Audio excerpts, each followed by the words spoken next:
Ready? Yep.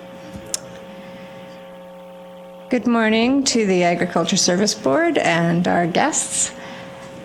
I'm going to call this meeting to order. The Agriculture Service Board will be conducting this meeting in person and via conference call in accordance with the Municipal Government Act, Section 199. Council chambers will be open to members of the public while continuing to use current telecommuting process in place. To join the meeting via teleconference, dial 403-917-1764 and enter the PIN 47001 when prompted. All right, so we have a couple of people absent. I think Donna is away, Amber is on the line, and we have Rick Larson coming in a little bit later. So, good morning, everybody. Morning, Amber. The first thing on our list will be our adoption of the agenda.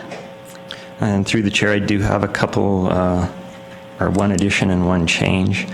Addition under 2.2.6, loop program, and you should have a handout for that program. As well, under item 2.11, Wheatland County Surface Rights Resolution. I'd like to just move that down in the agenda for when Member Larson arrives at the meeting. Great. Any other additions or changes? Through the chair, is it possible to have the handout emailed? And if not, no worries. Yes, we will do that. Thank you. All right, hearing no other additions or changes, can I get a motion? Agenda is amended. Thank you. Member Kester? All in favor? That is carried. Just probably go with the negative vote, just because we have people on the You're right, Tom. just a hint. Thank you very much.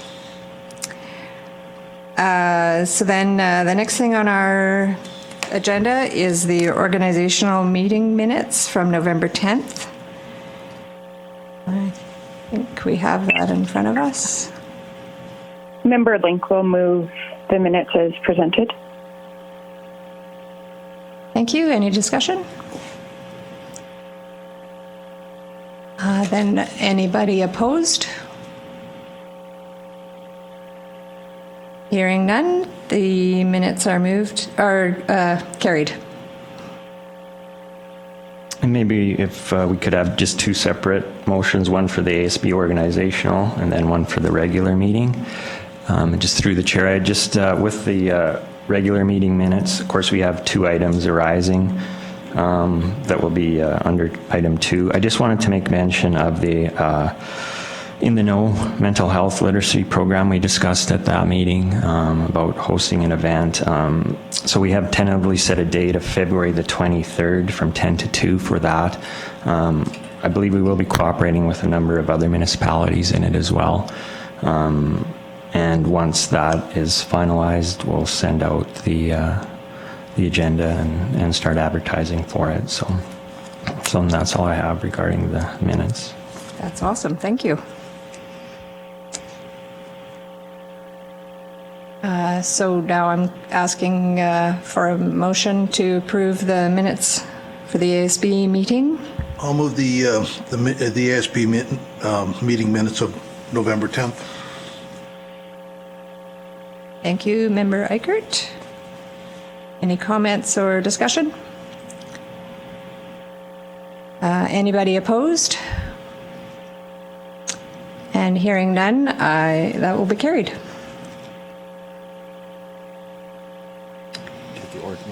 So we move on to item 2.1.2, and this is for our 2022 BMO Bank of Montreal Farm Family Award nomination. And we have two nominations in front of us. One is for Generation Land and Grain Company, Sheila and Eldon Conchu and family. And the other is for Gordon Sandham Farms Limited.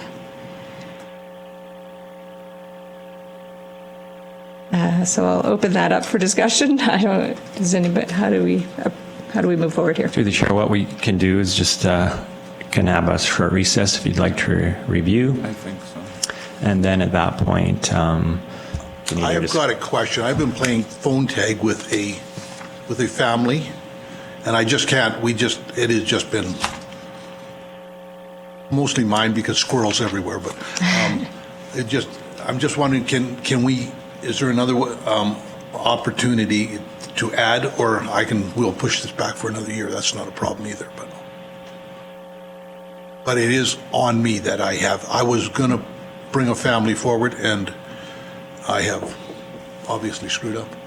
Yeah, through the chair. I think, it might be a little late. Just the nomination is due to the Stampede January the 31st, so. Okay. Not a problem. All right, shall we call a short recess then so we can review the two submissions and we'll Yeah.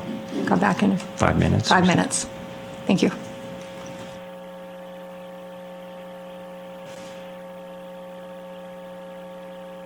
Mute off.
I'll call it back. Okay.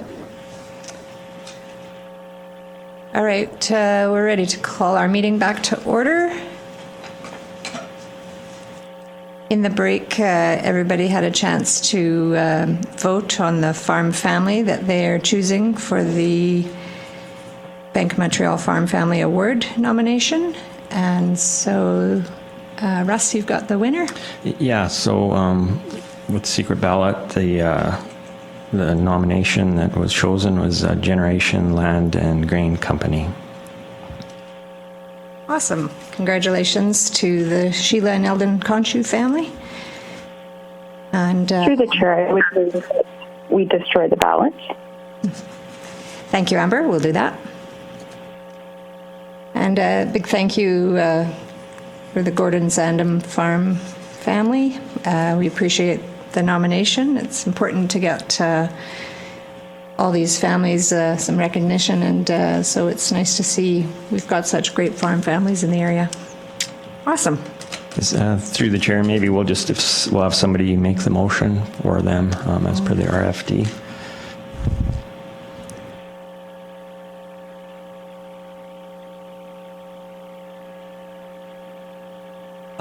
I make the motion that we award the 2020, or it's a recommendation to award, right? Oh, sorry. Thank you, Tom. That the board approves to nominate a farm family, which would be the Conchu family, as the Wheatland County representative to the 2022 Bank of Montreal Farm Family Award. Sorry for butchering that. All right. Thank you, Scott. Moved by Member Clausen. Any discussion, comments? No? Hearing none, then I guess I'll ask if anybody is opposed. Hearing none, seeing none, that is carried. Fantastic. All right, so we will continue on our agenda. Our next item will be 2.2.1 under new business, the 2022 Environmental Stewardship Awards. I don't think we voted on destroying the ballot. Oh, I'm sorry. You're right. So Member Link had moved that we destroy the ballots. So I guess we'll, is there any discussion about that? Hearing none, seeing none. Is anybody opposed? That's carried. Thank you very much. So new business, 2022 Environmental Stewardship Awards. So we have had 2 nominations this year for our 3 Environmental Stewardship Awards. One for the J. Laszlo Legacy Award and one for the Youth Stewardship Award. So what I did, as we have in previous years, is I sent the nominees to the Bursary and Environmental Award Stewardship Award Subcommittee. And the recommendation from the committee was to go forward with the nominations, J. Laszlo Legacy Award to the Tracy family of Indian Springs Land and Cattle, and the Youth Stewardship Award to Carsland School ICA NUTSI program. The nominees will receive a $250 gift certificate, as well as we do give a physical award. As far as presentations, in the past we've done it different ways. We've done it at our annual general meeting. And last year we had one of the families come in to our ASB meeting in the spring for a presentation, and the other one was just done at the community Rosebud last year. And we have gone into the schools as well, and that would be my suggestion, obviously, for Carsland School, that we would go there, and whether the chair or the counselor for the area to present the award, and possibly look at having the Tracy family in to our April meeting if you wanted, but that can be decided at a later time depending what works for the nominees. So That sounds great. Yeah, I think that's a great idea to see about the Tracy family coming to our AGM, and to also organize a presentation at the Carsland School for the Youth Stewardship Award. It's nice to get that recognition right in your school. So, yeah. Can I get a motion? The Stewardship Awards? I'll move that the Board of Member Link will move. Receipts for the 2022 Environmental Stewardship Awards is recommended by the Agricultural Service Board Bursary and Environmental Stewardship Awards Subcommittee. The J. Laszlo Legacy Award to the Tracy family of Indian Springs Land and Cattle, and the Youth Stewardship Award to the Carsland School. I'm sorry, I don't know if I can pronounce that. Ikanitsky program. Perfect. Very good. Know that. Thank you, Member Kester. Any discussion? Anybody opposed to the motion? Hearing none, seeing none, this is carried. Thank you, everybody. Next item on the agenda is interlocal municipal agreement for weed inspection. Yes, so through the Weed Control Act, every municipality in the province is required to appoint inspectors to the Weed Control Act. For our villages, obviously, it's a little more difficult to appoint somebody with enough knowledge, for the problems they face. So over the last probably 20 years, I think, it'll be close to 20 years, we've had an agreement with the villages. Originally, we did have an agreement with the town of Strathmore as well at one time. I think backed out of the agreement after about 10 years, as they were large enough, they felt, to have their own weed inspector. So the agreement in the past has been for 3 years. It was up in December of 2021. So we would just like to look at renewing that agreement. I do have the agreement attached. The only change we've made is in the rate. What we'd be looking at charging them is $60 per hour for the service. For the past 3 years, we were at, I think we started at like $55 an hour and we added like 2% each year. The feeling is just would be easier to have a $60 flat rate over the 3 years. The cost is minimal. We've been doing it long enough. There's not a huge amount of issues in the villages. I think we end up charging them around $300 a year. So it's capped at $1,000. But like I said, for what is there, it doesn't work out to a whole lot of time. Well worth it for both ourselves, obviously, in the villages to be on things that do happen to come up from gardens, et cetera, that we don't want spreading out into the surrounding farmland. So yeah, we'd like to renew it for another 3 years if the board's in agreement. Yeah, this just makes total sense to me to share this kind of service to the villages. It's efficient and protects the rural communities as well, so I like it. Can I get a motion? I'll move that the board approve entering into a 3-year contract or a 3-year interlocal municipal agreement for weed inspection with the villages of Standard, Rocky Ford, and Hazard. Thank you, Member Reichert. Any discussion? Hearing none, seeing none, that's carried. All right, next item on the agenda is the Shelter Belt and Eco Buffer Seedling Program. Yeah, so this is a program we've run for a couple of years now. I wanted to bring it forward for awareness as much as anything. It has been a really popular program, but there's some changes we'd just like to make to the funding. We budgeted $20,000 for this program.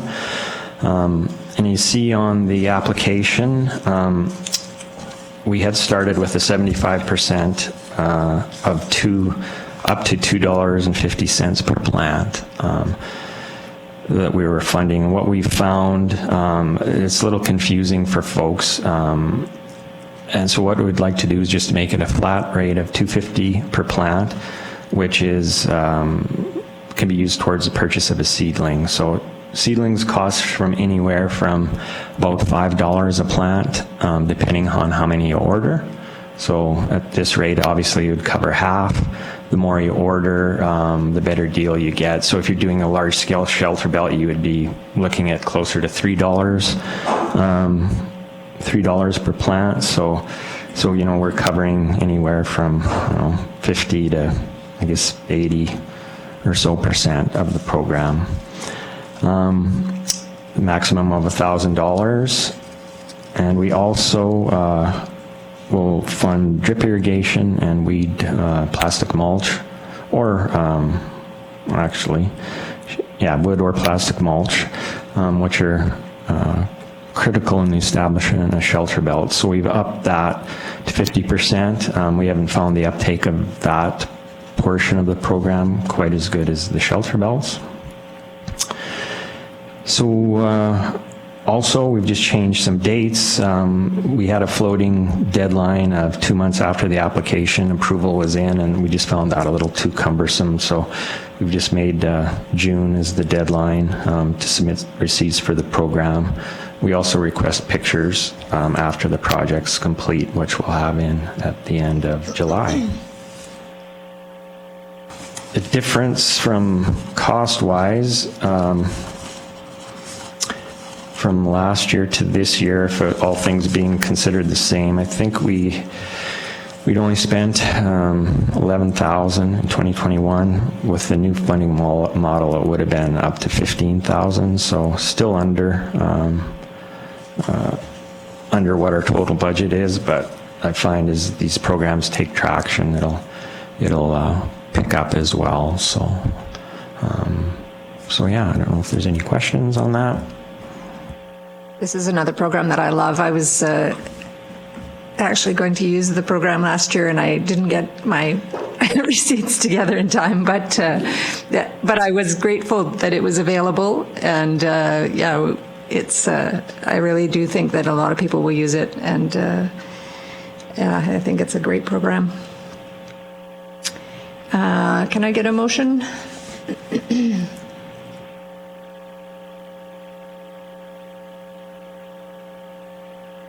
I move that the board approves 2022 Shelter Belt and Eco Buffer Seedling Program application form as presented. Thank you, Member Kester. Any discussion?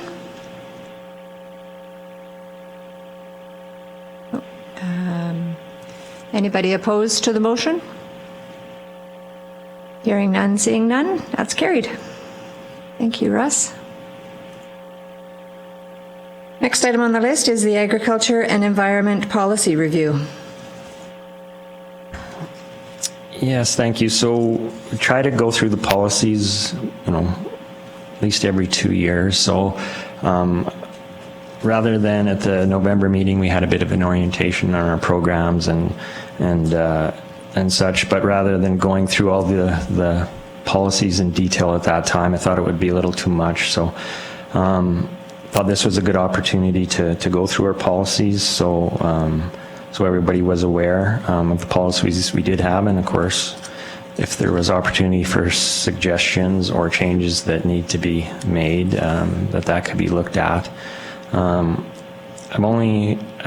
The motion I've asked is to accept the policies as amended. There's only one small change I've made, and it's to policy 3.34, hanging of municipal right-of-ways. We used to have a deadline for application for those of May 31st, May 31st, and that was so we had all the applications in prior to when we started our mowing program in mid-June.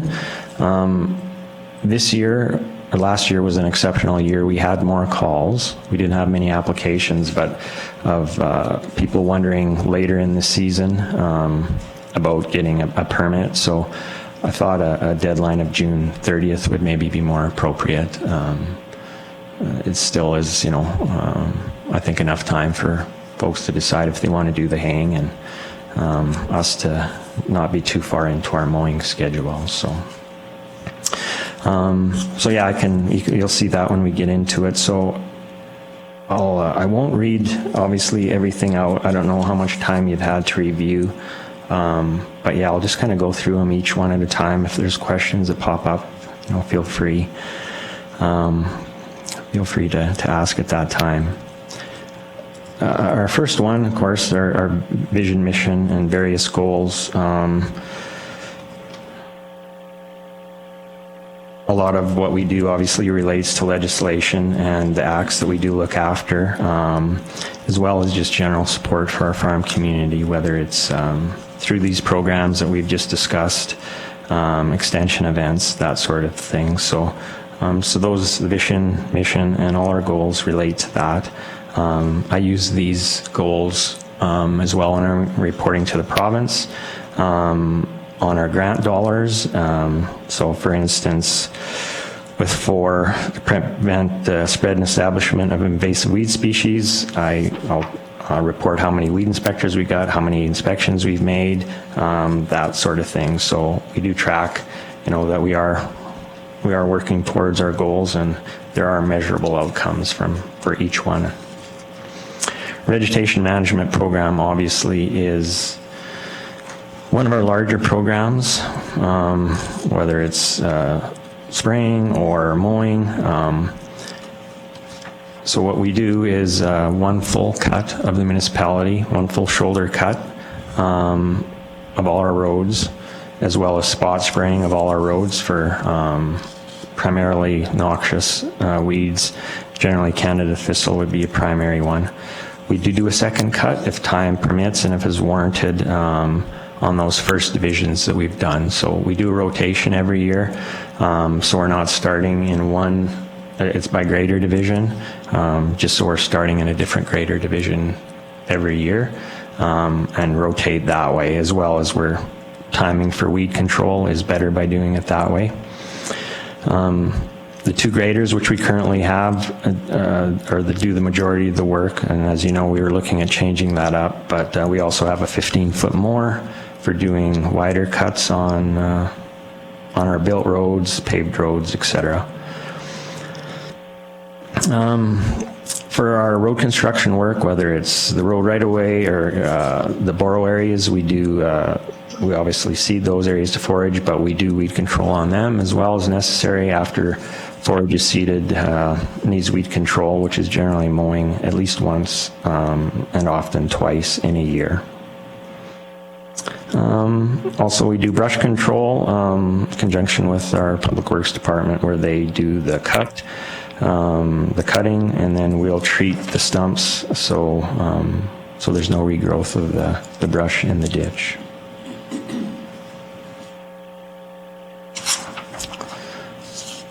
Onto our forage seeding program, as I'd mentioned, any roads or disturbances are seeded generally the following spring, but it really just depends on the time and what the conditions are like in a year.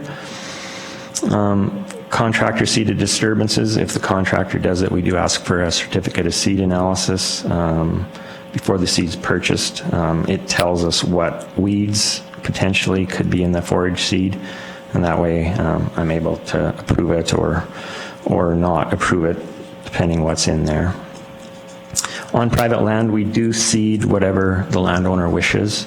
So after a construction job takes place and everything's finished, we'll talk to those landowners about what seed they want, forage seed if they have had pasture or hay.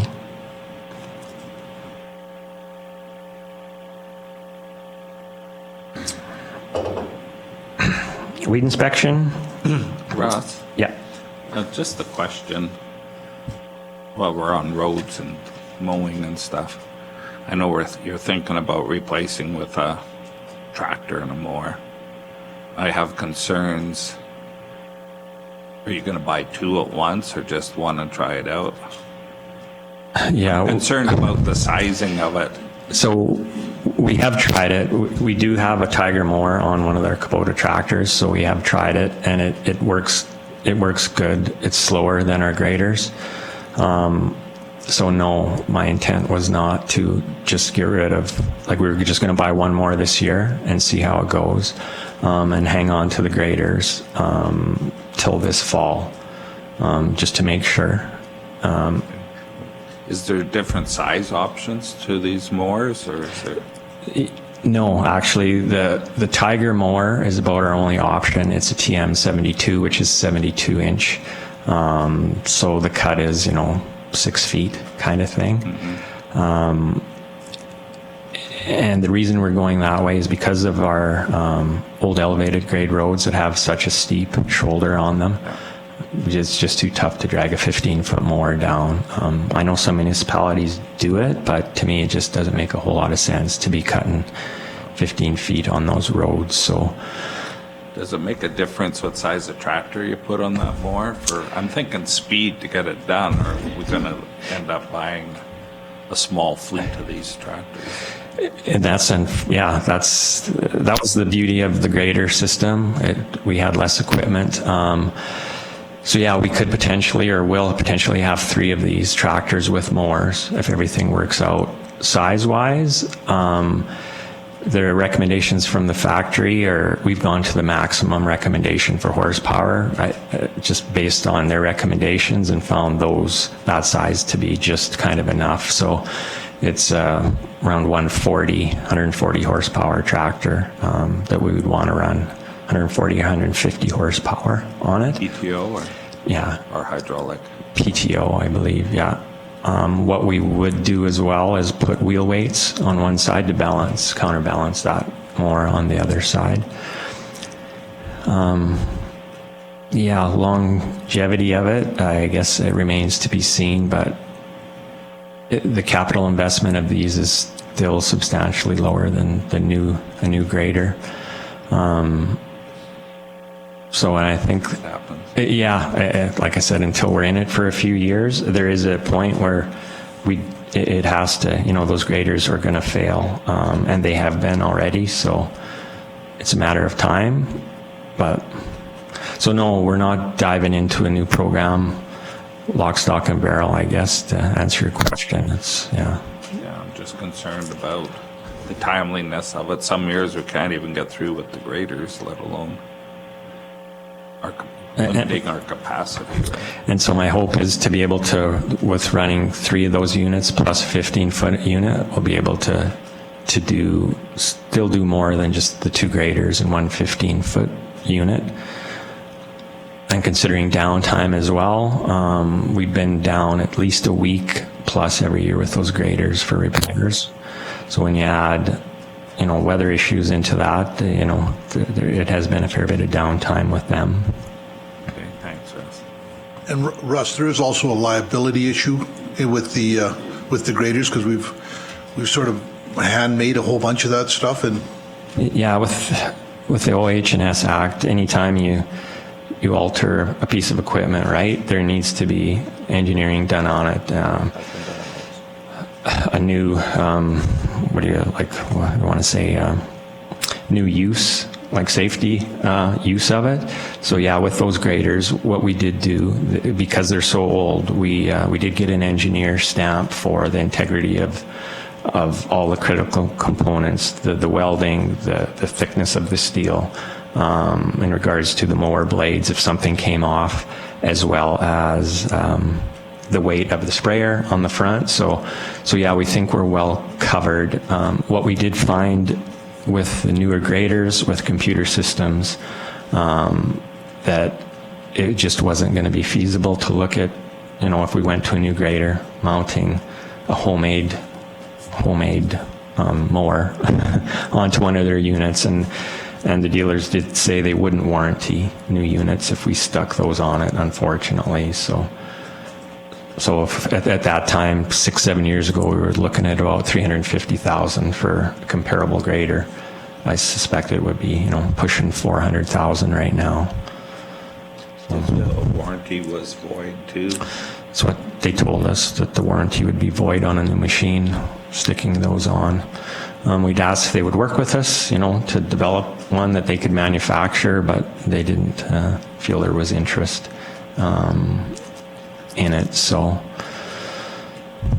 You ever research having those rebuilt? Like, I know CAT has a program with mining equipment where you can send it to them and they'll go through it bumper to bumper and rebuild everything.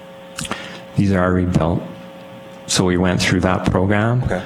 After the rebuild, I questioned how well they were done, because we've had to redo the trannies in both those units since the rebuild.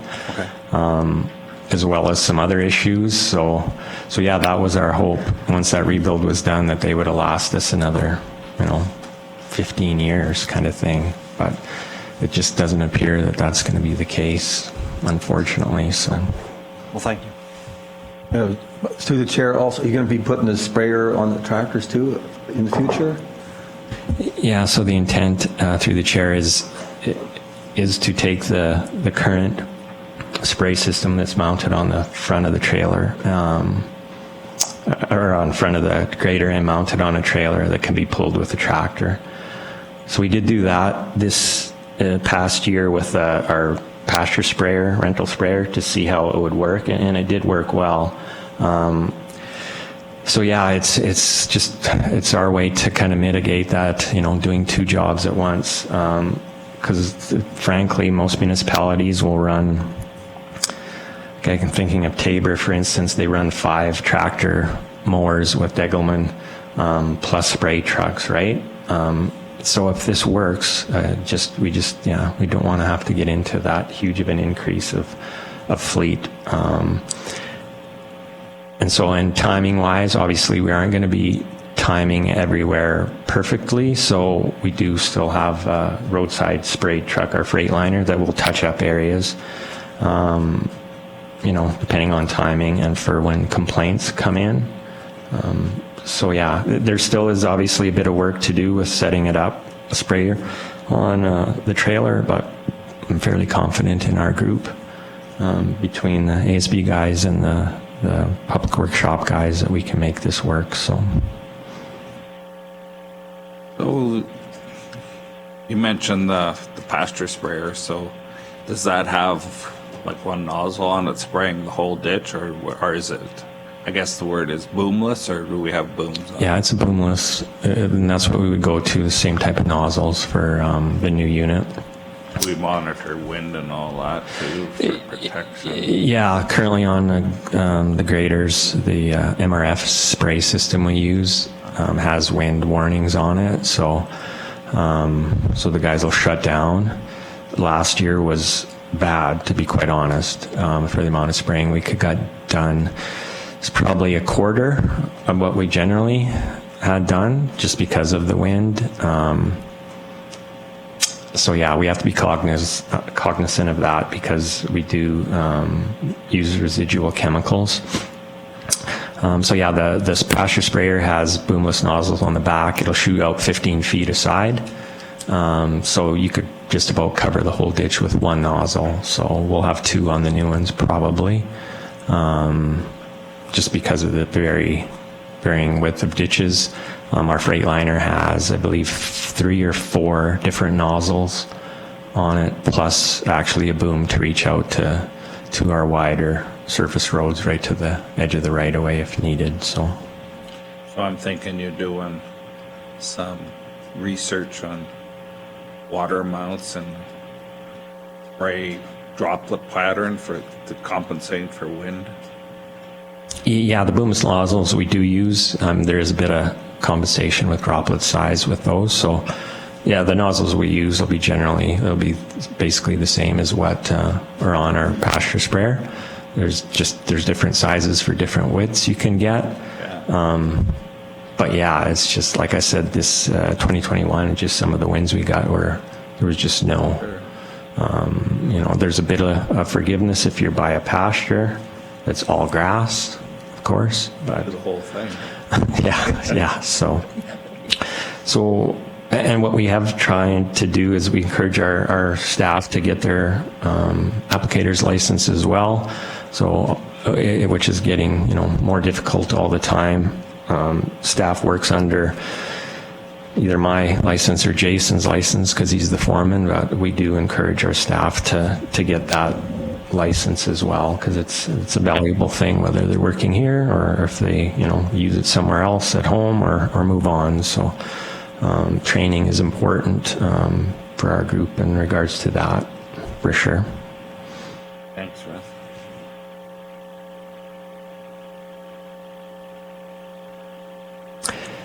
Through the chair, I don't know if I do have a ways to go yet through the policy. I don't know if you want to move to item 2.11. So we have our guests here now, or That's a great idea, yeah. Thank you so much for waiting for us. Appreciate that. Yeah. So we'll pause on this and go to item 2.2.1, and this is a Wheatland County Surface Rights Resolution.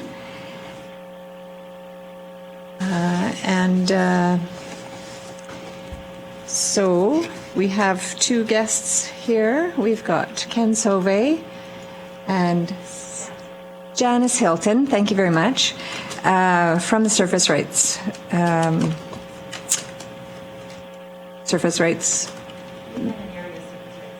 Society. Thank you very much.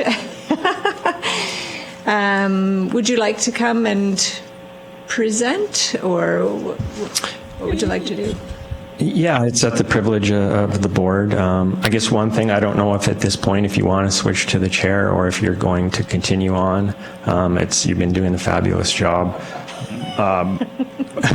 for sure. So it's up to you folks. It doesn't matter to me. I can continue on if you like. Whatever. Sure. Okay.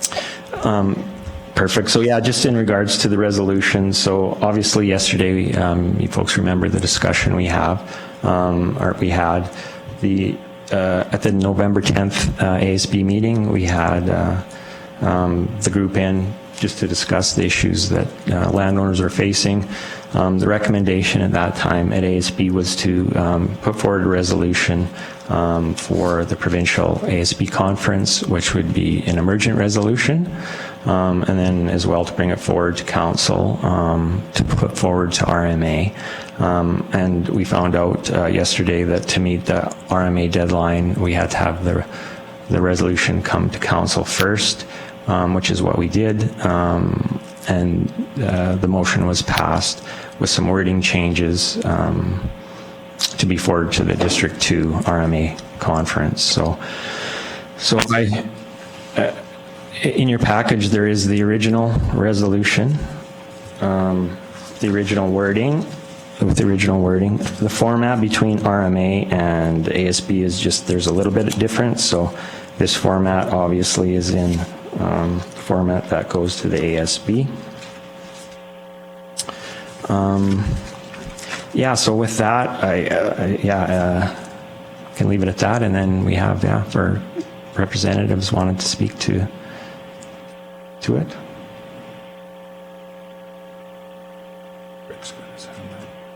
Rick, go ahead. So just before you guys speak, I just wanted to point out a couple of things, and Ken, I'm going to direct this primarily to you. The reason for putting the alleged in there is, and I respect what you were saying yesterday, that stuff's before the Court of Queen's Bench, but I've had a fair bit of experience dealing with legal things, and even though something's before the court, until it's proven, it really is alleged. So that was part of the reason that we wanted to put alleged in there. We really have to be careful with how we word things that haven't been proven. As I used to tell the lawyers in what I worked in, there's a difference between what I know and what I can prove. So I know you're not terribly happy with the wording, but I think we're better off having alleged in there for now. If you want to have a further conversation with that afterwards, I'm happy to talk with you about it. But that's part of the reasoning for that. You and I both know it's true, but I think we really need to be careful with how we word this as the county and the Agriculture Service Board. I have a thought on this too. I wonder, when I was thinking about it some more, I wonder if, so we added alleged under 3 different places. And really, I wonder if we only need to use it in terms of the word illegal. Like, I think refusing to renegotiate lease compensation in good faith is fairly straightforward. And I think continuing to use misleading and intimidating tactics to coerce landowners, to me, I feel like that is proven. It's just the only one that I really have a more concern about is used illegal methods, just because we don't know. I would want a lawyer to sign off on that, I guess is my thing. But the rest, I'm not as concerned about saying allegedly in terms of the other 2. What are other people's thoughts? Well, I'm just wondering if we change anything that we passed yesterday, does that not have to go in front of council again? No, I think, sorry. The motion yesterday goes to the RMA. The motion today would go to the Ag Service Board convention later on this month. It's 2 different streams. Doesn't have to be the same. It's nice if it is, for sure. But it doesn't have to be. Member Link here as well. We would have an opportunity if there were proposed amendments to contemplate those at the District 2 meeting before it would be approved to go to convention as well.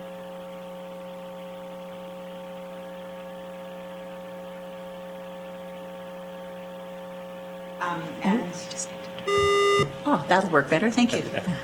To start again, thank you for the comments that are already made, and I'll just bring our perspective to the table. And I appreciate Member Laprise and the comments she has made, because that basically mimics what I was going to come up and say.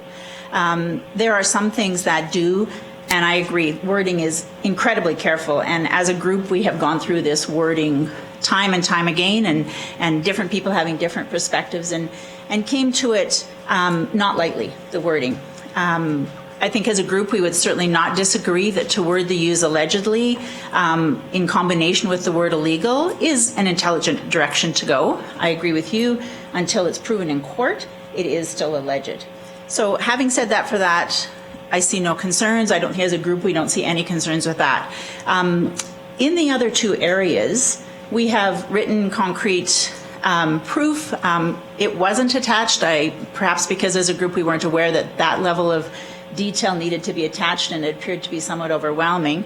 But as far as refusing to renegotiate leases, I think we can both personally speak to that, as well as the reports of many of our members in their attempts to try again and again to reach oil companies after having received one of these letters, which were quite abrasive. So, and even up to the end point, where you're theoretically supposed to be having a meeting to exchange viewpoints and to try and create some level of a common ground and have in good faith negotiation, the comments in those meetings have been, no, we'll just file for a Section 27, which is the official hearing before the Surface Rights Board. So that's the concerns we're having. And to me, that's quite a proven way of refusing to negotiate. I think as landowners in general, the idea of good faith negotiations is still really important, but the refusal has been there by the oil and gas companies, the certain ones. Now, it's not every oil and gas company, absolutely, and in our meeting with Minister Savage, she pointed that out as well, and we all agreed with that. It's just a few bad apples tarnishing the bucket. So I would really appreciate if the word allegedly, and as a group we would appreciate if the word allegedly could be removed from that whereas number 2. And the fact that there could be a possibility to amend the wording for the RMA, then perhaps we could bring it back into line with it. Unfortunately, we were completely unaware that this was being discussed yesterday and would have certainly come in a more prepared manner in that case. The second area where the allegedly was put in, the misleading and intimidating tactics. Again, we have letters from landowners who feel that they did sign under duress. I have personally, and there's others in the group who have personally received the letters, and the language is intimidating. With in the background information in paragraph number 6, there are examples listed as to what those tactics are like. Misleading and intimidating is in the eye of the recipient as well. So what I will say is misleading and intimidating. That energy company felt that they had the right to say that. And they have the right to say what they want to, but in an attempt to intimidate a landowner to sign off on an agreement which is not to their advantage, again, to me that's a proven item, and we would appreciate if the word allegedly was not, I think it softens the facts, and those facts are out there. The third allegedly, again, we understand that, and it does sort of just protect the whole comment, but we would really appreciate looking at allegedly being removed in the second and the third whereas, supported by the background information. And in an ideal world, then we would like to look at proposing an amendment if that is a route that is a possibility for us for the RMA factor. I just have a comment. Russ, would there be, would it help if we do submit some supporting documents with it, other than just the background, if there is some letters that we can support those comments, the second and third? It may. It's hard to say. Something we with going to the Ag Service Board, it's an emergent resolution, so it'll be up to the provincial committee to decide whether they accept it or not. Yeah, the more information, the better.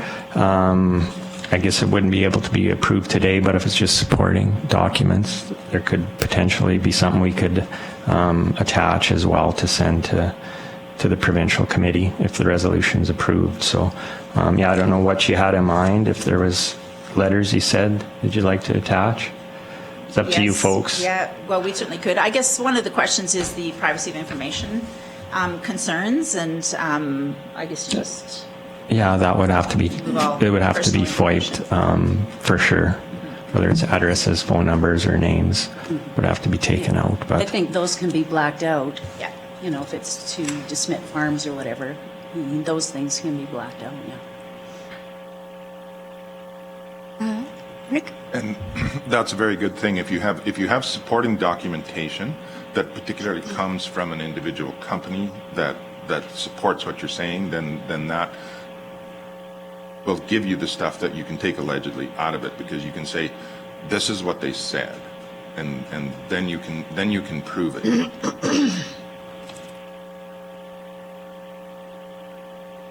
So you were thinking of attaching an actual letter from the oil companies?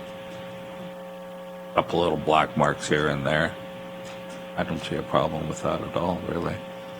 Some resolutions that go to conventions have pages of background information, like this motion. That typical, but it is far from being long. That understood. Some resolutions can have pages of supporting documents. So yeah, I Well, and think I a think couple letters from a couple different. Yeah. Why not? And I think in support of potentially proposing an amendment to the RMA language, or the word allegedly in those two areas, that would need to be brought forward at that point in time as well. The supporting documentation. So I'm not sure about the timing. Amber, maybe you could help us out with the RMA Division 2. How would we go about, could we make an amendment from council to that body? Yes, so through the chair, we have our RMA District 2 Central General Fall meeting, spring meeting. It's just a meeting. We don't call them fall and spring anymore. On Friday, February 4th. Typically the process at that meeting would be we would present the resolution, and then there is an opportunity to propose amendments. It's not common, but it is possible for the moving municipality to present an amendment for consideration at the district. And then if it were to be acceptable to the district, then we could amend the resolution prior to it going to RMA. There is always as well review by the RMA advocacy team as well, who review all resolutions, and they do make amendments just based on the fact that RMA sort of becomes responsible for the advocacy. So they do sort of at times help focus the resolution or just clean it up a little bit. They have certain criteria that they go through it, and they'll start that review process actually even shortly, because as they're submitted to the district has a resolution committee that will review. They often also make recommendations for amendments. So we've had previous resolutions that we have sent forward also be amended by the district resolution committee also. They're not typically substantive changes, but sometimes just as you get more eyes on it, you'll get further clarity or points that may strengthen the resolution from an advocacy perspective. So there are opportunities throughout the process. And then again, when it hits the floor at convention, there's also, of course, as we see, opportunities for municipalities to propose amendments as well there. So there are opportunities to amend for sure. Okay, well then that would certainly be a point that we could prepare some more information for Friday, February the 4th, which thank you for that. I think it's important that, again, we haven't had a chance to meet since it was such a surprise that this occurred yesterday, but I think I can probably speak for the group saying that we strongly want this resolution to move forward. We wouldn't want to say that the word allegedly in two different spots would be enough to to make us pull back on that. But on the other hand, you know, our language was very considered at the time, and we felt that going forward with strong factual information was important. So that's why we would prefer to have it removed in 2 of the 3 instances. Go ahead. You mentioned February the 4th. That's what Amber had mentioned. Yeah, the RMA one, yeah, but the Ag Service one is in a couple weeks. Oh, okay, and the date on, Yeah, through Yeah, the chair. if So you what we wanted some more information, it would be good for the Ag Service one is an emergent resolution, and then the more documents you have for that, the easier it would be for the Emergent Resolution Committee to okay it. well, then I think we could put that together in quite short order and pass that through onto Russ. Okay. You know, we'll get together as a group and, Yeah, through the chair, if it was possible, yeah, early next week would kind of be what we're looking at, so I could get it off to the committee as soon as possible before the conference, which is, yeah, the last week of January, 25th to the 27th is the provincial conference, so. Member Clausen? Good morning. We had quite a discussion about this yesterday with allegedly and things like that. And I realize to you it's personal. I totally get that, and I'm not opposing anything you guys are doing. But when you come to us and ask for our support and have our staff review that, that's where it gets, we have to be careful what we do. We don't have the backing or the proof to say one way or the other, even with supporting documents. To me, it would have to go to legal to say if it is what it is. I don't have that power.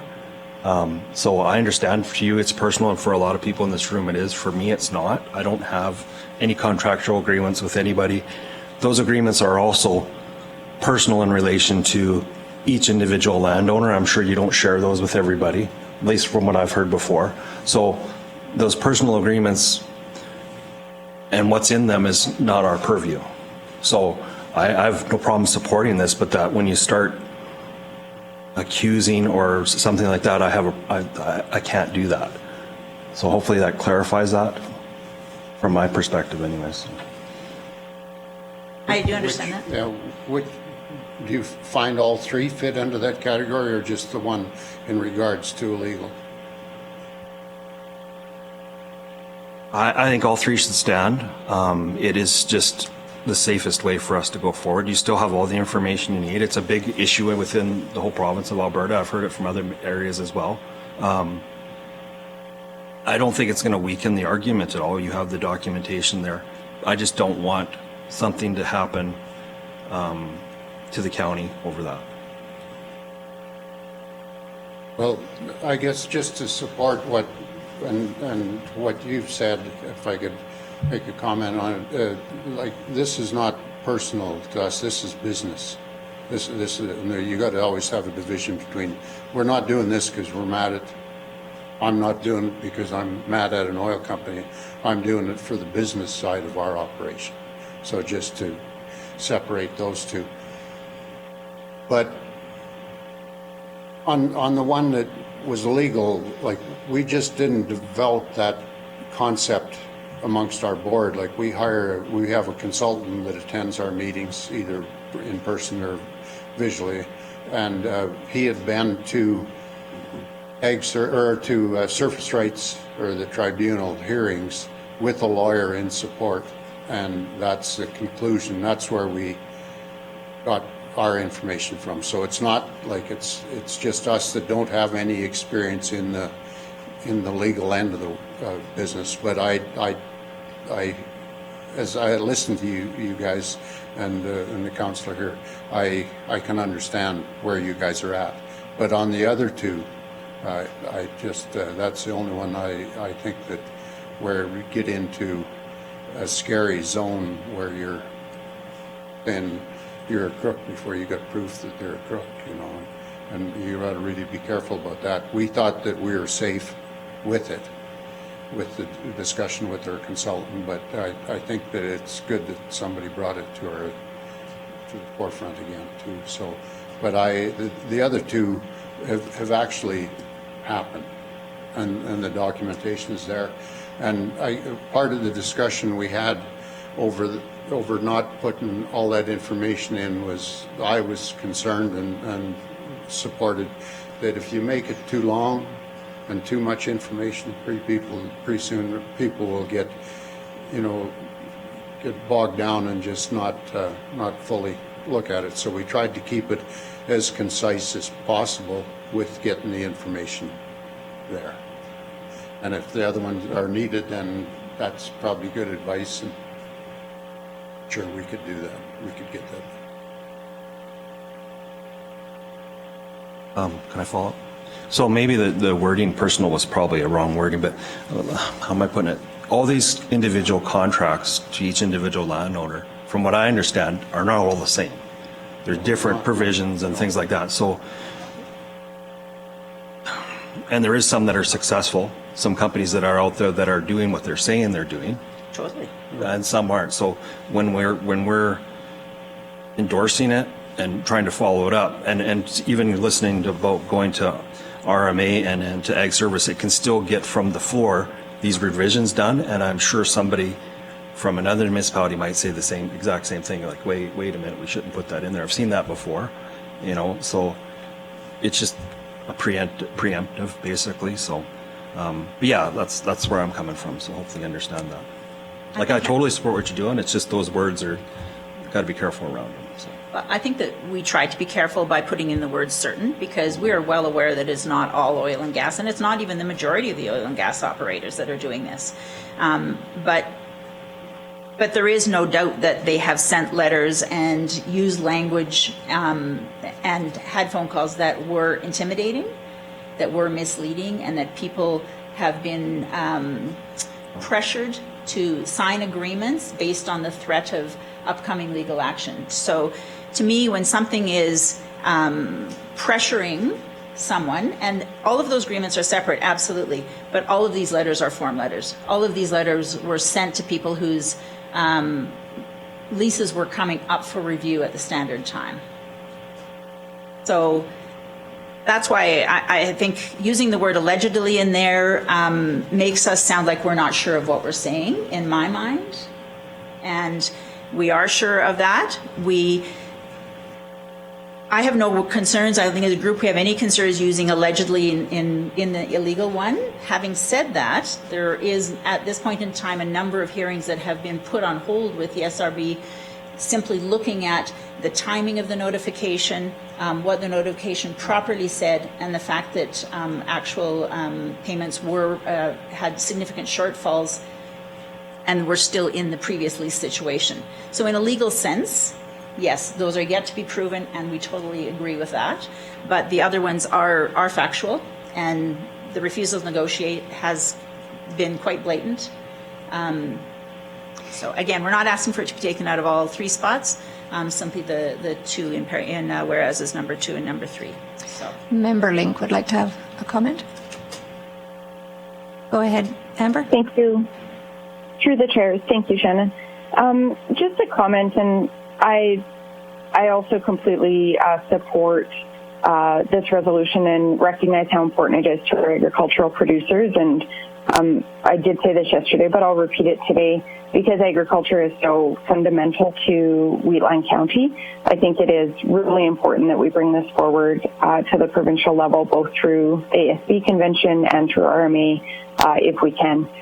One thing, and I considered this yesterday, but it was after we had already addressed the resolution, and I'll preface this with the fact that I would prefer to minimize how much we seek legal counsel, but I wonder if it might be prudent to ask our administration to just have this briefly reviewed by legal.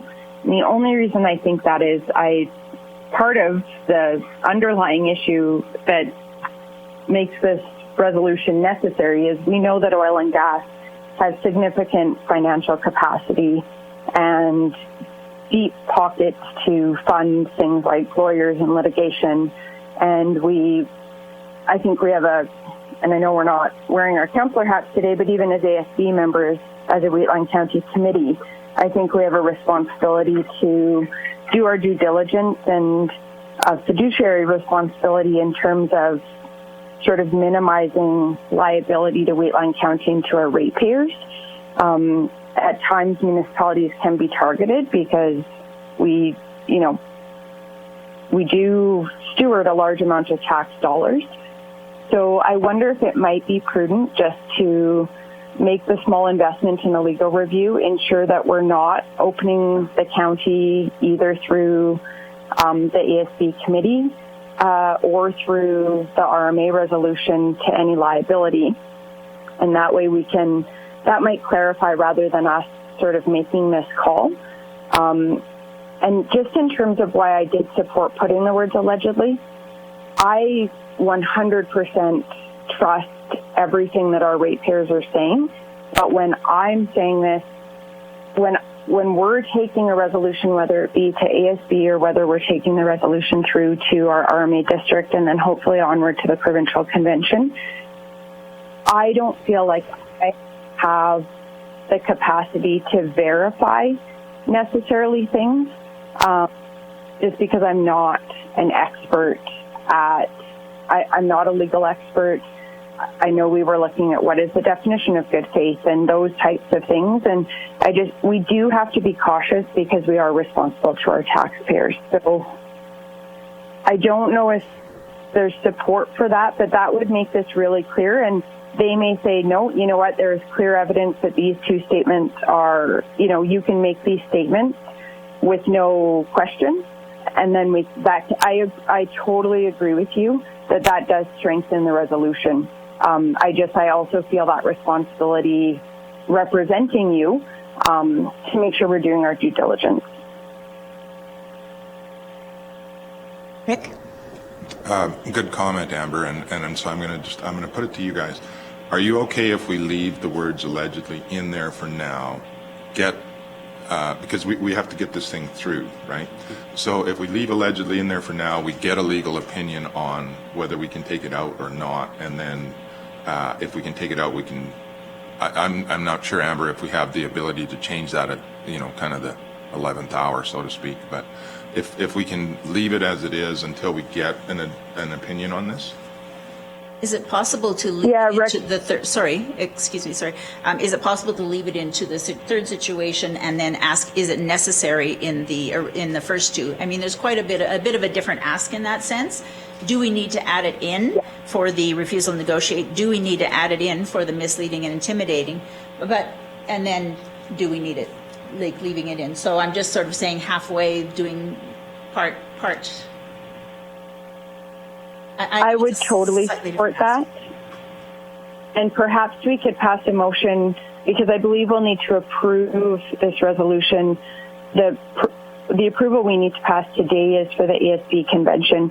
Perhaps if we did a motion, I just need to pull up the recommendation, sorry. I had something else open. But perhaps we could make the recommendation. The motion could read that the board, I guess it's just accepted information.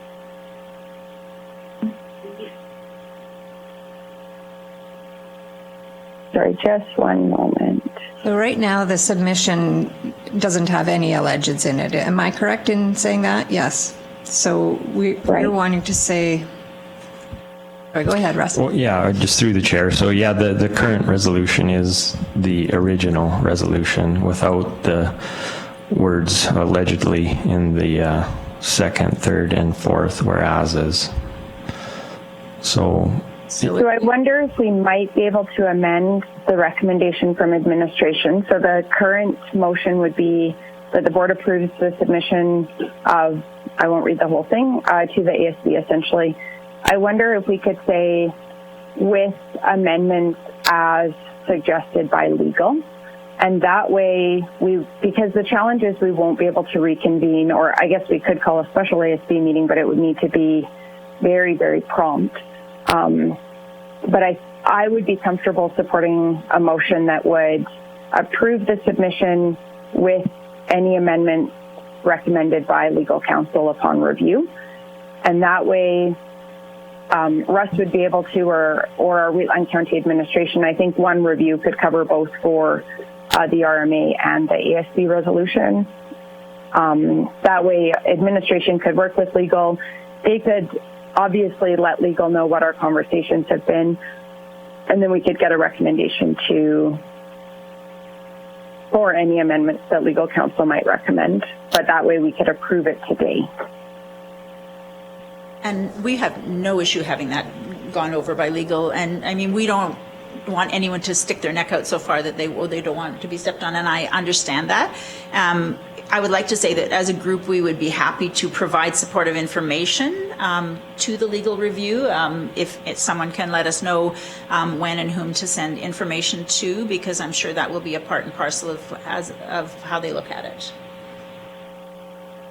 Sounds great. I think that's a great idea. I think if you want to get some information to Russ, and then if we can get a motion suggesting that we're approving the submission with amendments as suggested by legal, then I think we will be covered, will we not? All right, I can make Scott? That motion as you had said. Okay. We got that? Thank you. Shall I restate it? Or are we okay? Would you like me to reiterate it?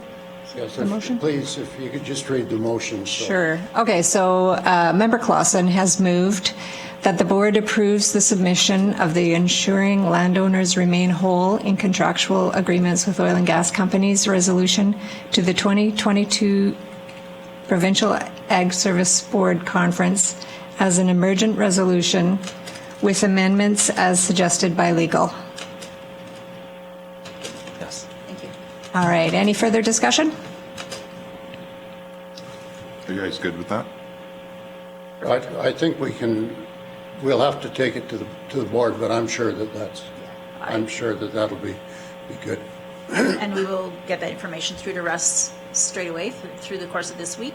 And any further contact information, he'll have our contact information as well. Fantastic. I think that's the safest way to go. Yeah. Thank you so much for coming and presenting Thank you for on your considering behalf. it all. Thank you, Janice. Thank you, If I Ken. could just have a second. Yeah. Pardon me. Yesterday, there was come up in the discussion that some of the members of the council or members that were voting were benefiting from this financially. And I'd just like to clarify that the term "to be made whole" is the best we can do as an agriculture or a landowner, and that only means that you can't profit from the negotiation. You can just reclaim any loss of income is the most that you can do. So if you're worried about somebody that's doing the voting that's got one of these contracts that's going to profit from the decision, that's an impossibility. And perhaps the Thank you other for that. part that needs to be clarified is the in good faith factor that you had brought up. And that's the wording that's actually in the Surface Rights Act. So however the Surface Rights Board and the Act and the courts interpret it, that is the actual wording, and that's why we've stuck to that particular wording. Excellent. Thank you. Thank you. Thank you so much, both of you, for coming. Thanks for the- I think we need to just take a vote on our motion. So is anybody opposed? Hearing none, seeing none, motion is carried. Thank you so much. Shall we take a 10-minute break? 5-minute break? That's great. Thank you. Oh boy, I lost my mask. Oh, it's in my pocket.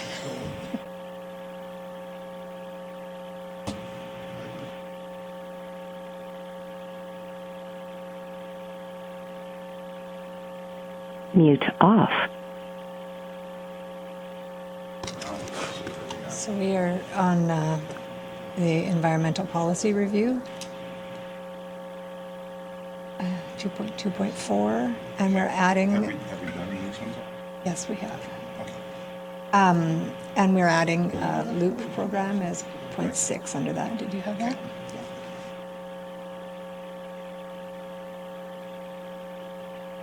Did we decide on the BMO one?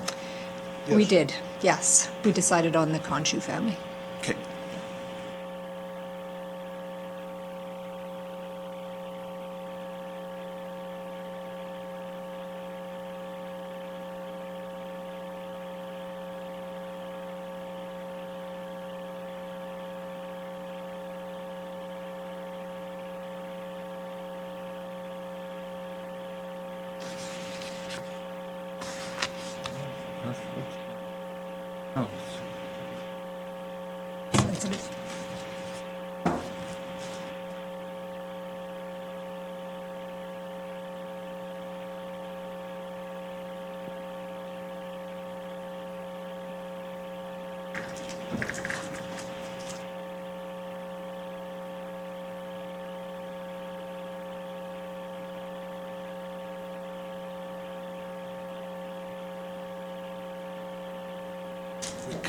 Russ off so he gets to start again. Yep. Okay, we have everybody here? Okay, so we'll call the meeting back to order. In discussion with Shannon, I'll take over as chair now. And we'll refer to Russ to finish up with the Agriculture and Environment Policy Review, which I was part of this morning, which is why I'm late. And I apologize for my dress today, but I didn't have time to put on the right clothes. It's fine. Okay, thank you. Yeah, just to pick up where we left off, I think it was policy 3.22, forage seeding. I think I'd pretty much covered that. I believe. Does anybody have any questions? No. Was I at weed inspection? Sorry. We'd done vegetation management. I believe we did forage seeding. And 3.2.3, weed inspection. We discussed weed inspection a little bit just in regards to the villages and continuing that agreement.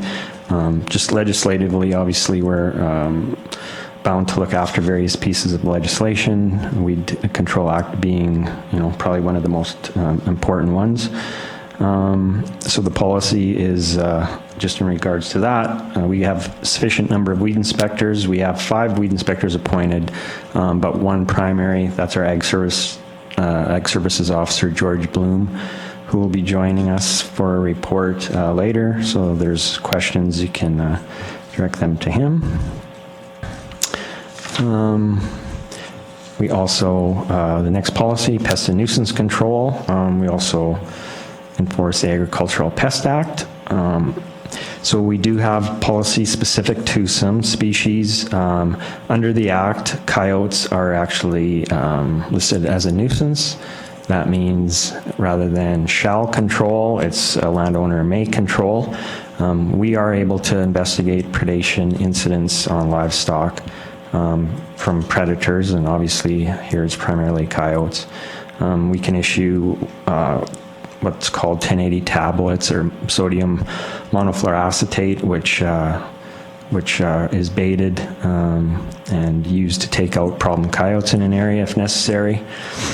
Norway rat obviously is on the Pest Control Act for a good reason. It must be controlled if we have it. I generally get about 2 calls per year on this. 99.9% of the time it's for juvenile muskrats that have been run over on the road. You can see why people would think they're rats, but if it is possible that they can come in on equipment.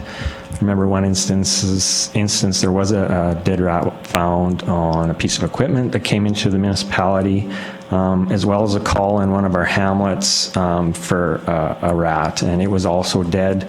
And on further inspection, it was discovered it had come from a reptile place, a family that was raising reptiles and using rats to feed their snakes. Richardson ground squirrel control, obviously you're familiar with the Strychnine program, just saying that we'll be involved with Strychnine if it's available. There's still, just with Strychnine, there is I think it was a notice of concern or protest from the provincial Alberta Ag as well as Sask Ag on the deregistration of strychnine. There has been no word back on that, if there's any changes. Other nuisances, traps for skunks and magpies are made available at no charge to ratepayers. They are used quite heavily, so. You could get any requests for raccoons? Yeah, actually, that has been increasing over the years. We do have one larger trap that if somebody has a request for raccoons that we'll let out. So yeah, I think it does seem to be more of a bigger problem all the time. So success in trapping them isn't always great, but. No. I wonder, just maybe make a note of it in there if you have one. Yeah, I can certainly just add raccoons in there. I had a question, Russ, about on the County Connector, there was mention of an article about wild boars, and I'm surprised by that. Do we have those in our county? Yeah, we did at one time. there was a wild boar farm at Rosebud, north, what did Glen be? Glen North, east of Rosebud, I guess. So there was some escapees there. As far as we know, they were all shot out. So it's probably been, I would want to say, close to 10 years since there's been any reports there. And obviously that's one area that would be problematic because of the Rosebud River, and there would be some opportunities for the boars to hide. We have had one suspect case just south of here 3 years ago, maybe.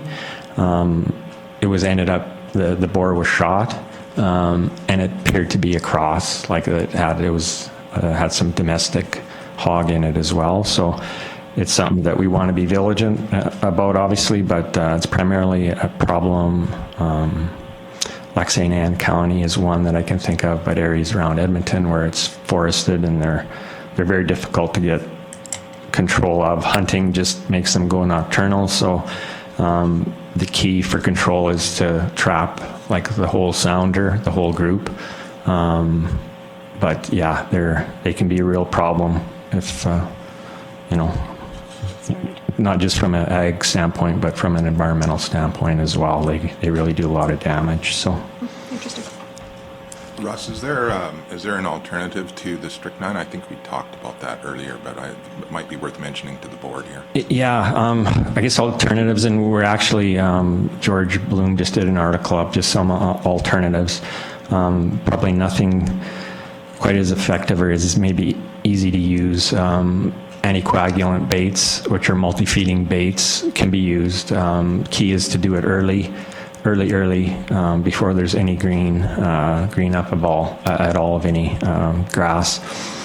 There's phostoxin, grain bin fumigation can be used for Richardson ground squirrel. It's it's a product you have to be extremely careful of. Obviously, to use it, you need a farmer pesticide certificate to even buy it. And the use of that, you treat burrows late in the evening.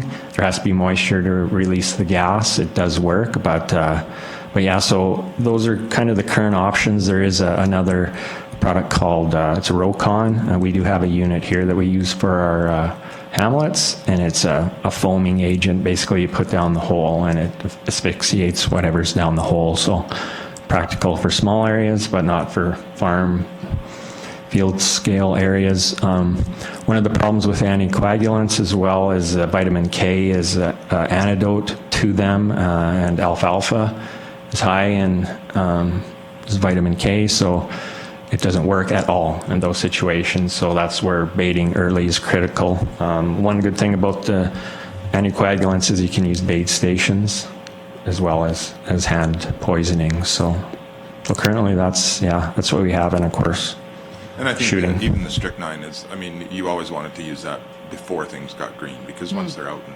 about, they tend not to use it as much. Yeah. Yeah, through the chair. Yeah, that's correct. Timing is kind of everything, as it is with numerous things, but earlier the better before they have their litter was key to success. So. And how does an anticoagulant work in terms of like quickness of death? do the things suffer, or are sick for weeks, or how? They don't die instantly. Strychnine is acute. It kills them fast. It affects the nervous system. Anticoagulants, obviously, they bleed to death. Like I said, it does take multiple feedings, so it would be longer than strychnine. It's terrible. We probably don't need to discuss that. Barry and I can probably remember when we used to get paid for every tail that we could produce.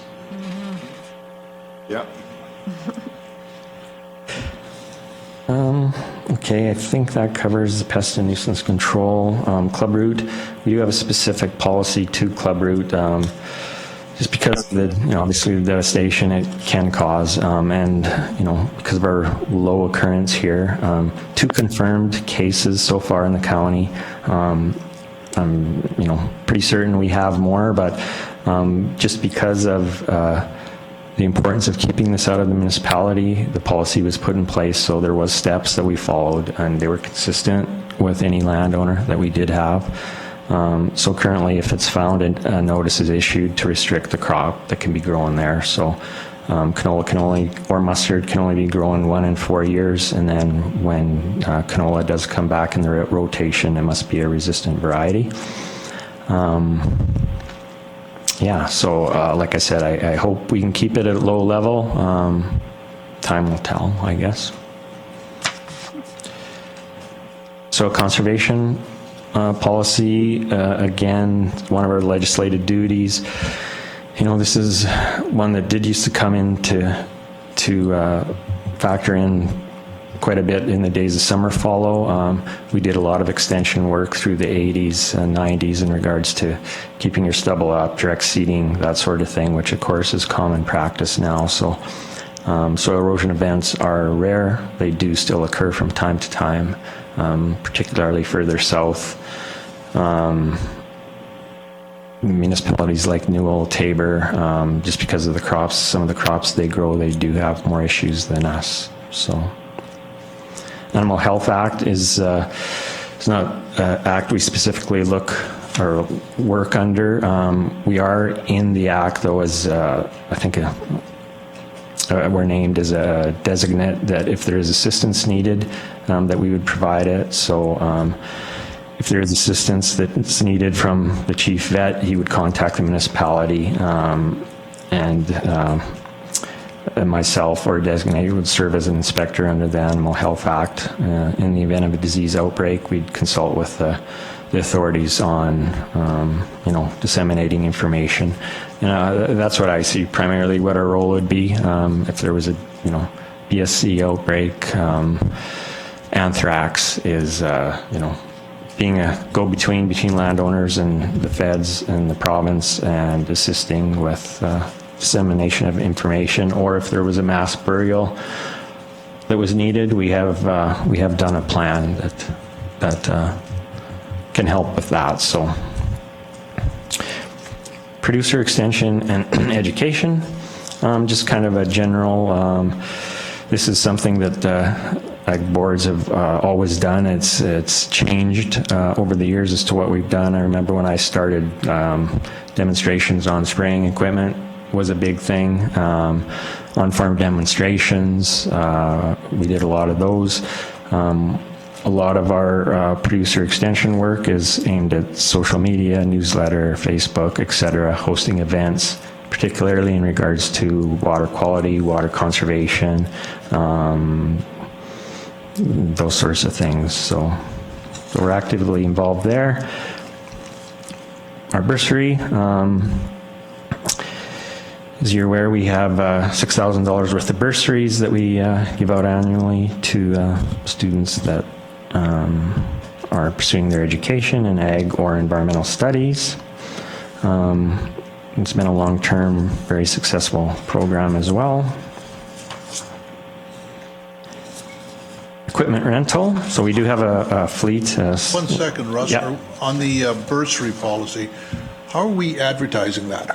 Like, are we reaching out? Is there a program that reaches out to the local schools? Because I just don't. I think we talked about this. I just don't know if there's been a policy implemented. Yeah, no, that's something we have to do a little better job of, getting out to the schools and the colleges. It's advertised the usual methods, like internally with the website, Facebook, etc. Right, but we do need to get out to the schools and make sure that they're aware prior to our application deadline, that this is available, as well as the colleges or universities or wherever. So. Because we have had a wide range of applicants of, some years none to 2 or 3 to, I think 1 year, we were pushing 10. So that's a good question, and something we have to work a little harder at is advertising. Equipment, yes, we do have some equipment that we rent out. We rent or we lend out free of charge. There's the list. It's an addendum at the back of the policy. A pasture sprayer, which we did talk about a little bit. We tested it with our roadside mower, pulling the pasture sprayer. It's probably our most heavily used piece of equipment next to our traps. And the idea is just so, farmers didn't have to take their, extremely expensive high clearance sprayer out into a rough pasture and spray. So the weed wiper is along the same lines. It's a unit that can, if your pasture's grazed down, you can just wipe the top of the weeds for control. It uses very little chemical. Then at that point you can use Roundup without affecting your grass. So it does have a good use as well. Tree sprayer for primarily insect problems on trees. It used to be a service we provided back when I started. We'd actually spray trees for landowners. And over the years, we've gone to just a spray unit. It doesn't get used a whole lot though. Tree planter, again, something that we used to provide as a service. We used to send out two people with a tree planter and plant trees. So now we just rent the tree planter that I think you guys saw it that day we did the tour, is our 1950s model tree planter. Grain bag roller, which of course is a service that we haven't charged producers for, where we go out and roll grain bags and then take them to the recycler for payment. Obviously, we aren't as busy this fall, and we won't be into next year just because of the reduced yields from 2021. So.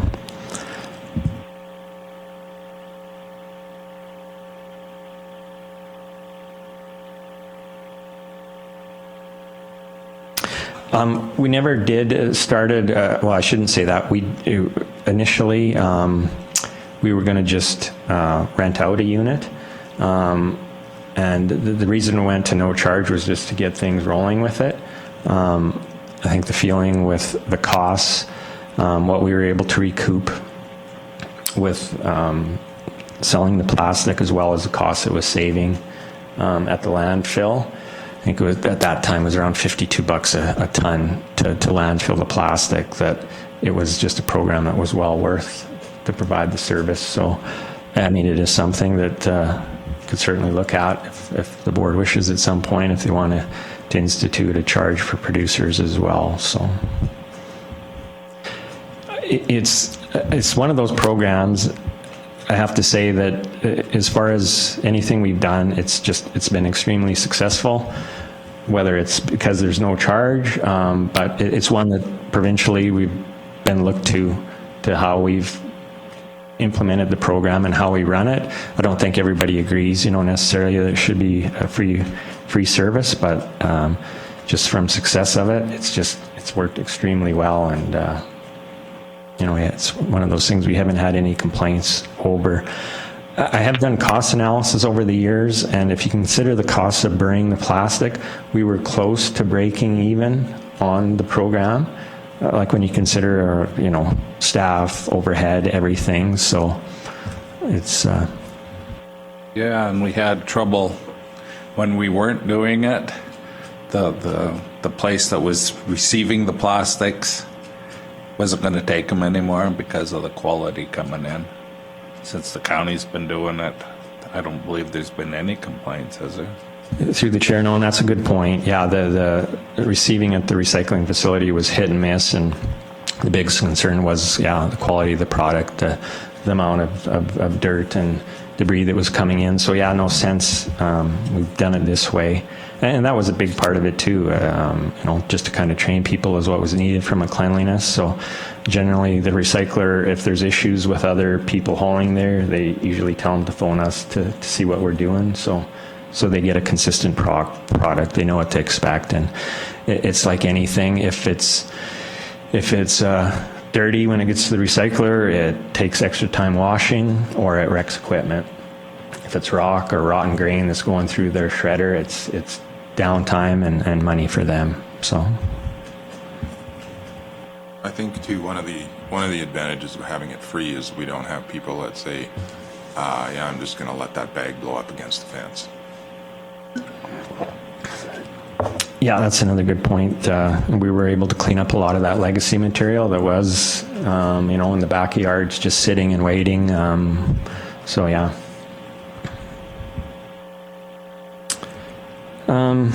We have cattle moving and crossing signs that we also lend out to producers.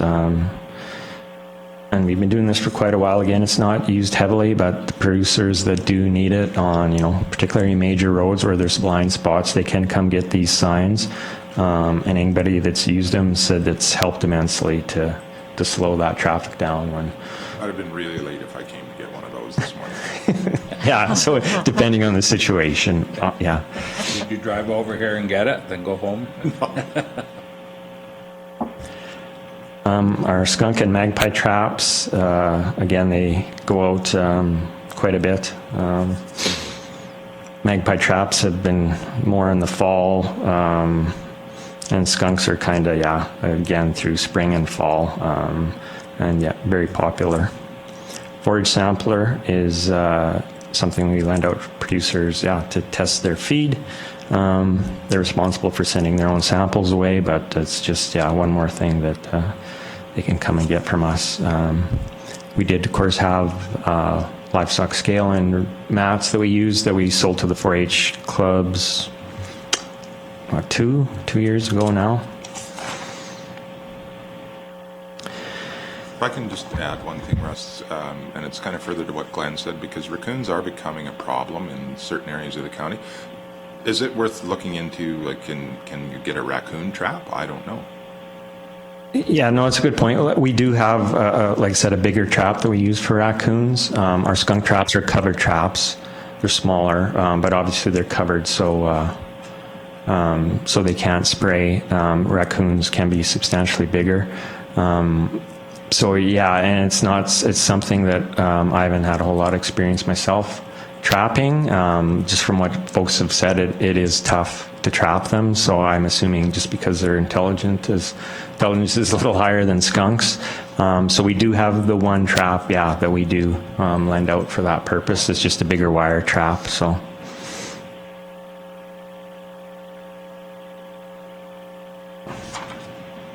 I had 6 of them in my grain yard last year hauling grain in. Never seen them the next day. I think they moved on. Some of them did. Yeah, it's kind of like skunks. If there's one, there's probably 15 kind of things. So I suspect that's the same thing with raccoons. And then just over the page to our ag plastic recycling. So we do have like I said, a specific policy just in regards to that, just to ensure, we're clear on how it operates when we go out to a landowner, that they're required to assist if necessary.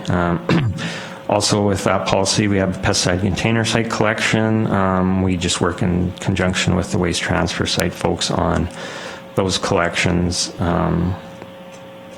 The 10-liter plastic jugs and recycling of them, as well as other initiatives like twine recycling as well. We started where twine is collected at our waste transfer sites as well and can be recycled, or it could at one time.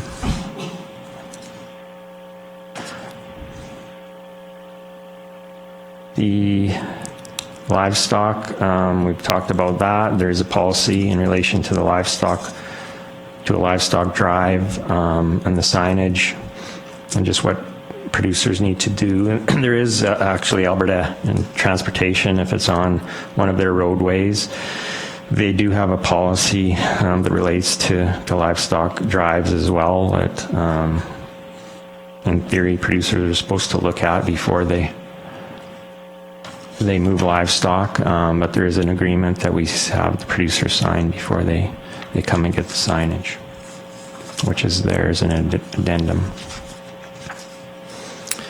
Hanging of municipal road right-of-ways, I discussed that briefly at the start in regards to the one change in the whole policies that I did make, that from the date of May 31st to June 30th.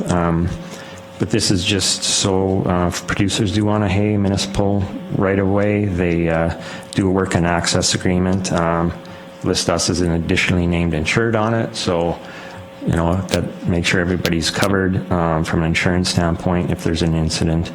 And then there's just some, regulations in regards to when the bales need to be picked up and that sort of thing. It's not a heavily used program. Over the years, I've had a handful of guys that will apply every year, but it seems to be dwindling depending on the year. I find a lot of fellas, if they are doing it, they just do it anyways, right? Just like they used to. You did what was adjacent to your property. But like I said, that is there, and we advertise that every spring. Maybe we should just talk a little bit about, Russ and I talked about this yesterday, about the date of June 30th. And Russ had mentioned last year there was people that were doing it quite a bit later than that, just because there was a shortage of hay and stuff, and they were getting every little bit they could. But we kind of landed on June 30th because if you're looking to cut the roadways after June 30th, you're pretty much going to be cutting straw. Is everybody kind of okay with that? And I mean, I think, Russ will have the ability to make exceptions if he has to, but I think that's a reasonable date. Is everyone okay with that? Maybe through the chair, just to add to that, yeah, part of the reason we had it early was so we knew the roads that were going to be cut prior to we starting our roadside mowing program, which is generally about mid-June. But I think an extra month won't have any impact on that, really. So. Yeah, and we talked about that yesterday. If we move it farther than June 30th, then it makes it really difficult for them to plan how to mow the ditches that aren't cut.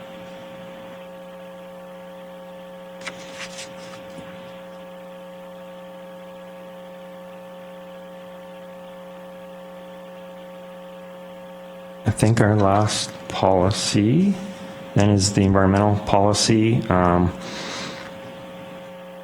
And that's just in regards to, how we approach environmental aspects in the municipality as a whole.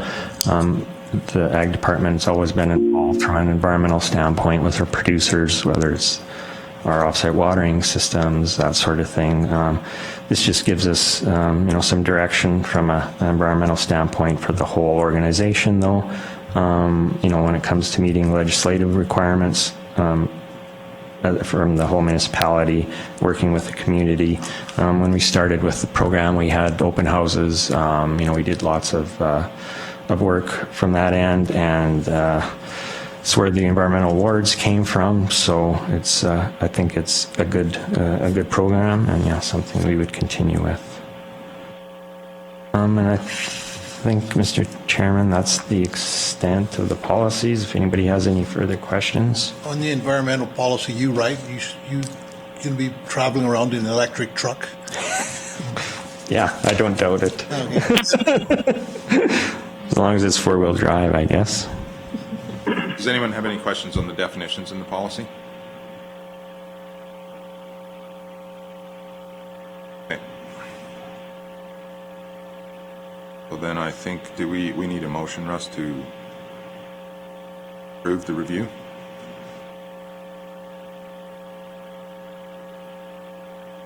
So it would be, so I'll move to accept this report as information with the one amendment of the date? Is that If we could accept as amended, just because of the one change with the date. Okay, anyone opposed? Motion's carried. A vote by exception, by the way.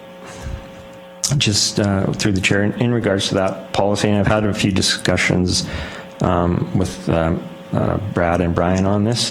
So that motion is a recommendation to council. And so what we're going to do is this board's, one of its mandates is to review policies. I think we could potentially look at making wording clearer in our ASB bylaw, if that's the wishes of council, basically to give that authority to this board to approve its own policies. So the feeling was for this one, just to have it as a recommendation to council. So this will go forward still to council for final approval. But I think a consideration that the board is made up of all council, it's an option for us to save that step. So we should then maybe entertain a motion to put forward to council that the ASB be allowed to approve its own policies then? I think if it's all right, what I would do is look at redoing the ASB bylaw, and then that would have to go forward for council. So I'd make the changes within that bylaw. So in some time, I could bring it forward to the ASB first for discussion with some wording changes. It could go forward as a recommendation to council, or I could just send it directly to council as well. Something I haven't started working on yet, but it's one of the things I would look to redoing for this year. So then this motion needs to be that we'll forward this to council? yeah, as it's, sorry. Have to do. Yeah, it's worded that way in the RFD to recommend to council, so. Okay, sorry. So can we make a motion then to recommend to council that you go ahead and change the bylaw, or are you allowed to do that and then bring it to council? Yeah, you can make any recommendation you want to council, so that certainly could be done. Yeah. I think that would be prudent,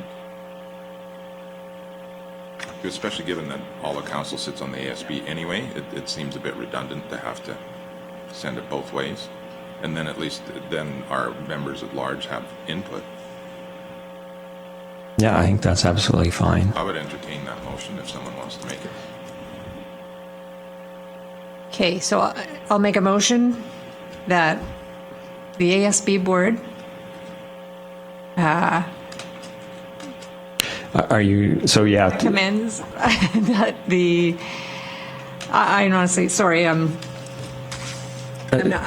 I could, yeah, I'm just trying to think, recommends changes made to the ASB, I don't know, whatever number it is, okay, the bylaw, ASB bylaw, to reflect authority to approve our own policies, something to that. I don't know if you want to get that specific or just to review. Review the whole bylaw. Just to review the whole bylaw might be easier than if there's something else that comes up. Yeah, I think that would be. Yeah, that's actually, I was going to look the bylaw up, but I think that's probably a better way to do it, is just get a recommendation for you to review the bylaw and then bring it forward to council with recommended changes. We want to discuss it here first because we have a couple that don't come to the council meetings, Yeah, we can. right? And then move it on to council, I think would be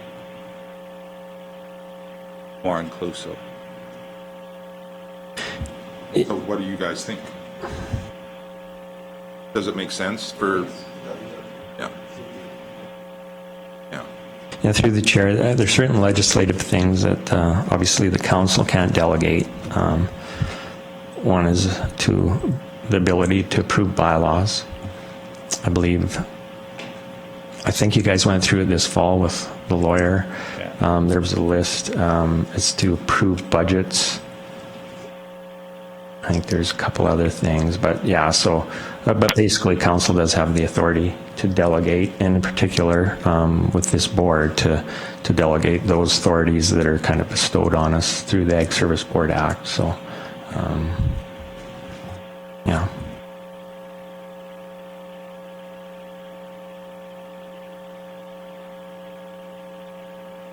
Correct me if I'm wrong, Russell, the acts are bestowed upon the municipalities.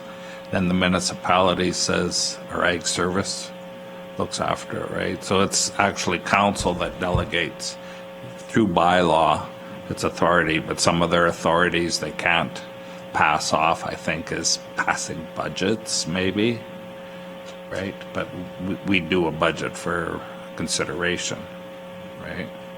But outside of that, council can delegate an enormous amount of authority to a board.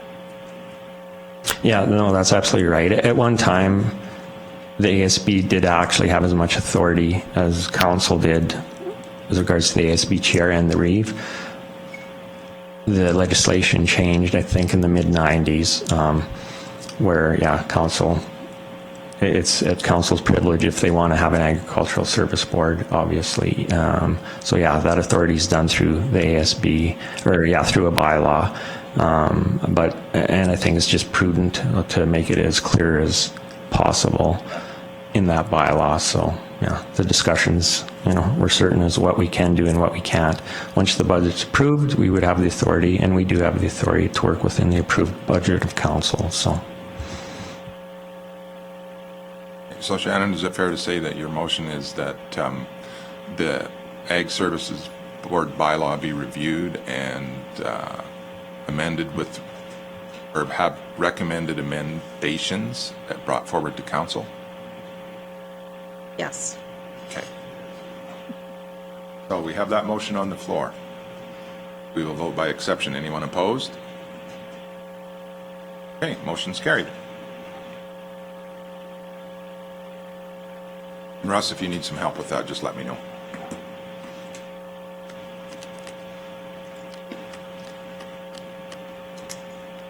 Okay, so we're done with that. So we'll move on to 2.25, Provincial Agriculture Service Board's conference resolutions. Yeah, so I've just included these for information, and I do that every year prior to the conference. I don't put it in correspondence just because there's so many. Historically, we haven't gone over these at the meeting just because obviously at the conference is where the discussion and debate happens on the resolutions. But yeah, those are the ones that were approved at the regional conferences, which occurred in October and November of last year. That'll be going forward. So, and then potentially, you know, any emergent ones that may come up prior to the conference. So do we want to go through them, people, or?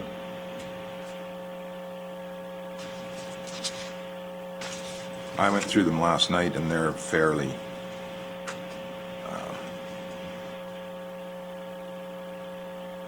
I don't have a problem with any of them, but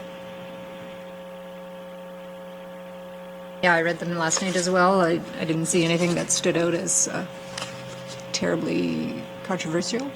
yeah. I mean, we could debate the ungulate thing, but that's not really an issue in this county, so. Right. And through the chair, just and at the provincial conference, so each municipality has 2 votes. So generally the ASB chair and vice chair vote on the resolutions. Well, if there's no other discussion, I'll move the board accepts as information the 2022 Provincial Agricultural Service Board Conference resolutions. Thanks, Tom. Any discussion? And again, voting by exception. Anyone opposed? Motion carried. So we'll move on to 3. And we're going to skip the chair's report because the chair didn't know he had to make a report. So. Oh, right. Sorry. I forgot about that. We have to add the loop program in there. Scott, you want to speak about that? Sure. I've sent some information around something that I come across here in the last 2 months through a resident in Wheatland County that's already been using the program. He put me onto it. I recently signed up for it and have every Friday I go pick up product for it. So basically what these grocery stores, and it's mostly in Calgary right now, there's nothing rural, it's superstores, and I think they're trying to get into Calgary co-ops as well too. So anything that the store would traditionally throw out and go into landfill and or compost is going out. So you get produce, bakery, some meats if you have dog. You just tell them what you have for livestock, and they will give you, they'll kind of have a certain day you go in and pick stuff up. I found it was just interesting to utilize some of this product. I have 8 or 10 head of cattle right now. Surprising what they eat and how well they like it and how well they do with it. A lot of people say don't use it, but it's I know quite a few people that have done. They love breads, they love oranges. It's just amazing what they'll eat, and especially I was doing it through the cold. So it's a free service. You just sign up for it. There's some training that's involved. I just wanted to get some awareness within the county, especially with feed being is what it is this year. Just go into Calgary, you get a assigned day, they'll text you, you go pick it up, and there is a lot of material handling with it. It is packaged, so you learn really quick what an X-Acto knife can do. And yeah, I'm fortunate I have a heated shop that I can sort this stuff in. I would not want to do it outside in the cold. There is people that do that, and it freezes in their horse trailers, which can make it, so. It's amazing the amount of stuff they throw out. Just sad. Yeah, and I think that's a real good way to recycle stuff. Yeah. So I guess the question I would have for the board is there a way we should be trying to advertise? I hesitate to use the word promote, but just make sure that more people are aware that it's available. So I talked to, when I signed up for it, they did this webinar thing, and I ended up talking to the president of it for this division, and I told them my background and everything, and I have a trucking company too, which they really liked. But I said, we need to get some awareness out there. So he sent me this. I'm pretty sure we could have him do a presentation if we wanted. They're in the process now of adding more stores in Calgary. Of course, it is a cost savings for the store. These guys want to do it. They just need to ensure they have people that will be signed up and take the product and sign up and show up. And when I signed up, it was over Christmas, and they said, can you go in and pick up a couple stores? I said, sure, I'll do 3. Well, I ended up with 9 skids of stuff. Took me a week and a half to go through it. Wow. But I got some pretty happy animals right now. If I drive out in the yard with a gator, they'll chase me down. Like, it's crazy. They'll just go through the fence to come after me. And I have, 2 bale feeders full all the time, but they will drop everything and come after you. So it's pretty amazing. I guess the only concern I would have is feeding stuff to cattle that shouldn't be fed, that type of thing, meat products or things like that. So I think there would have to be an educational component to it, because that's what I'd be concerned about. So. The CFIA is very aware of this. The program, when you sign up for it, they go through that training with you and they say, you cannot do this, you cannot do that. You basically sign off on that you've been trained, and that is very much part of it. Okay. Yeah, they say do not do that. Yes. And it is separate. Like at the store, the minimum wage person is separating stuff, so you should not be getting any stuff in your produce that's meat, but you're also sorting it to make sure, right? So. Okay. So what does the board think? Should we have a presentation? Or we can just make awareness through that. Like they have a Facebook program, they have a website. You pretty much go there and sign up, and then it takes about a month or so to get you through the system, and they'll contact you, and you put your information in there, how many animals you have and what you expect. So they're looking for mixed farms, or somebody that can utilize a lot of stuff. Right? So they don't want big. I asked them, I said, what about feedlots? And they said, with the CFIA, it's a big problem. Yeah. They don't want, and there's the staffing to look after it. But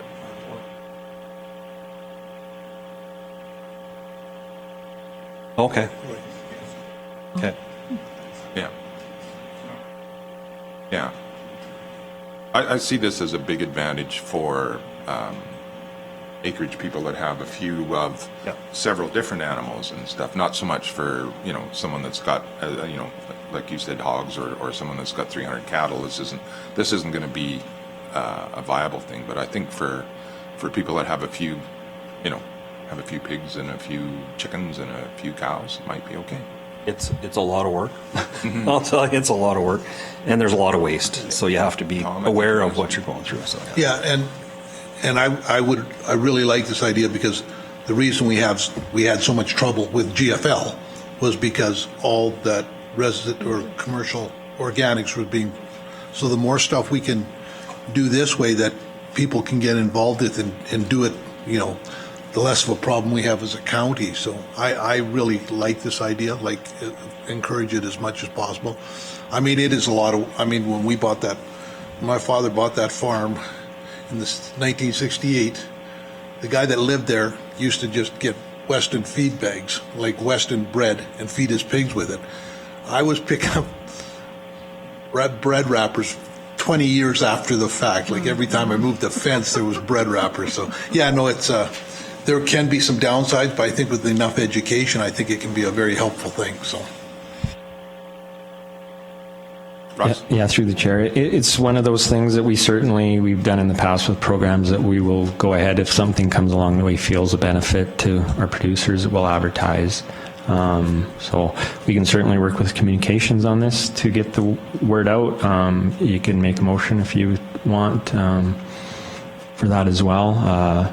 as far as having them come to a meeting, again, that's at your privilege. We do have people come in from time to time to discuss their programs, so it's entirely up to the group. I guess I would struggle with the benefit of having them come in to talk just to us, but I think getting the communication out is probably a good first step. I don't know what the board thinks. Yeah, I asked for whatever they'd have to send out, and basically what I got is what I forwarded to you. Okay. So that's pretty much their whole thing. And I said, well, you might want to do some more awareness. I said, well, every county has ag service people, and the outreach of it, like it's in different, they have it in Medicine Hat, Red Deer, and they were talking about expanding the program to get some of the stuff outside the city and have local pickup points for people, because there's a lot of smaller people, hobby farms that are doing stuff in this. Right. But the downside of it is you could end up with somebody that gets out of control and have a lot of waste, but we have other ways of dealing with that too. So. Glenn? I'm thinking if we support this, it'd probably best put it on our website or maybe social media. I have a problem doing that without seeing their presentation. Okay. And I think to be prudent, we should hear them out, and then we could recommend that, yeah, we'll support it via our channels we seem appropriate at the time. Outside of that, yeah, it's a good thing. Just leave it up to the way he's going now. So if he wants to come to a presentation, fine. It's agriculture related, it's waste related, it covers a lot of bases. I don't have a problem listening to him, but I think we should listen to him. That's part of our job to screen some of this stuff too. Okay. And whoever our tech genius is has brought up the loop stuff on your computer screens. But we could get a motion to have them come and do a presentation as well before we support it, if that's the wishes of the board. I'd be happy to make that motion. Okay. And I'll get you the information for the. So do you want to read the motion out then?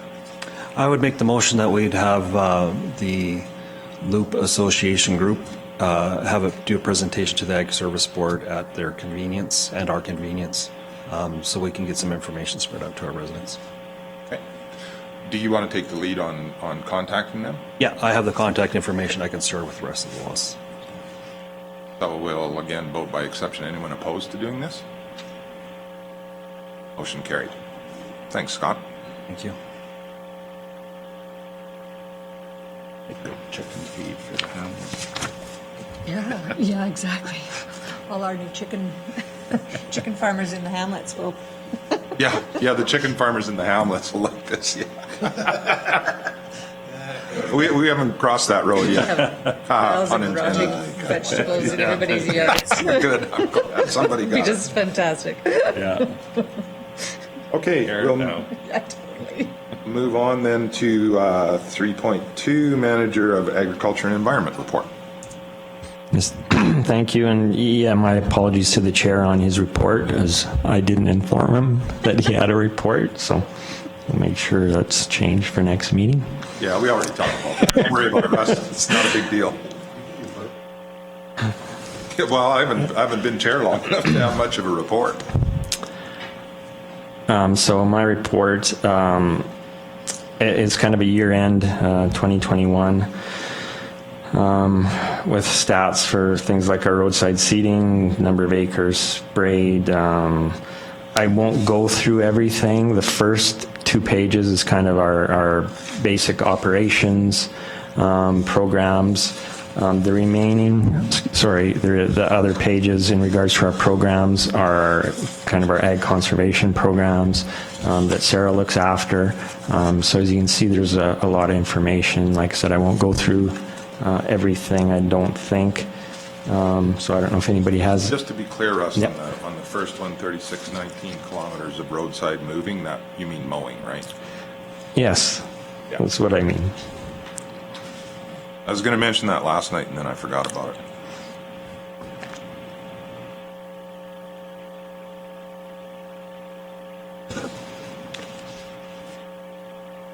Yeah, so yeah, if there's nothing else with that.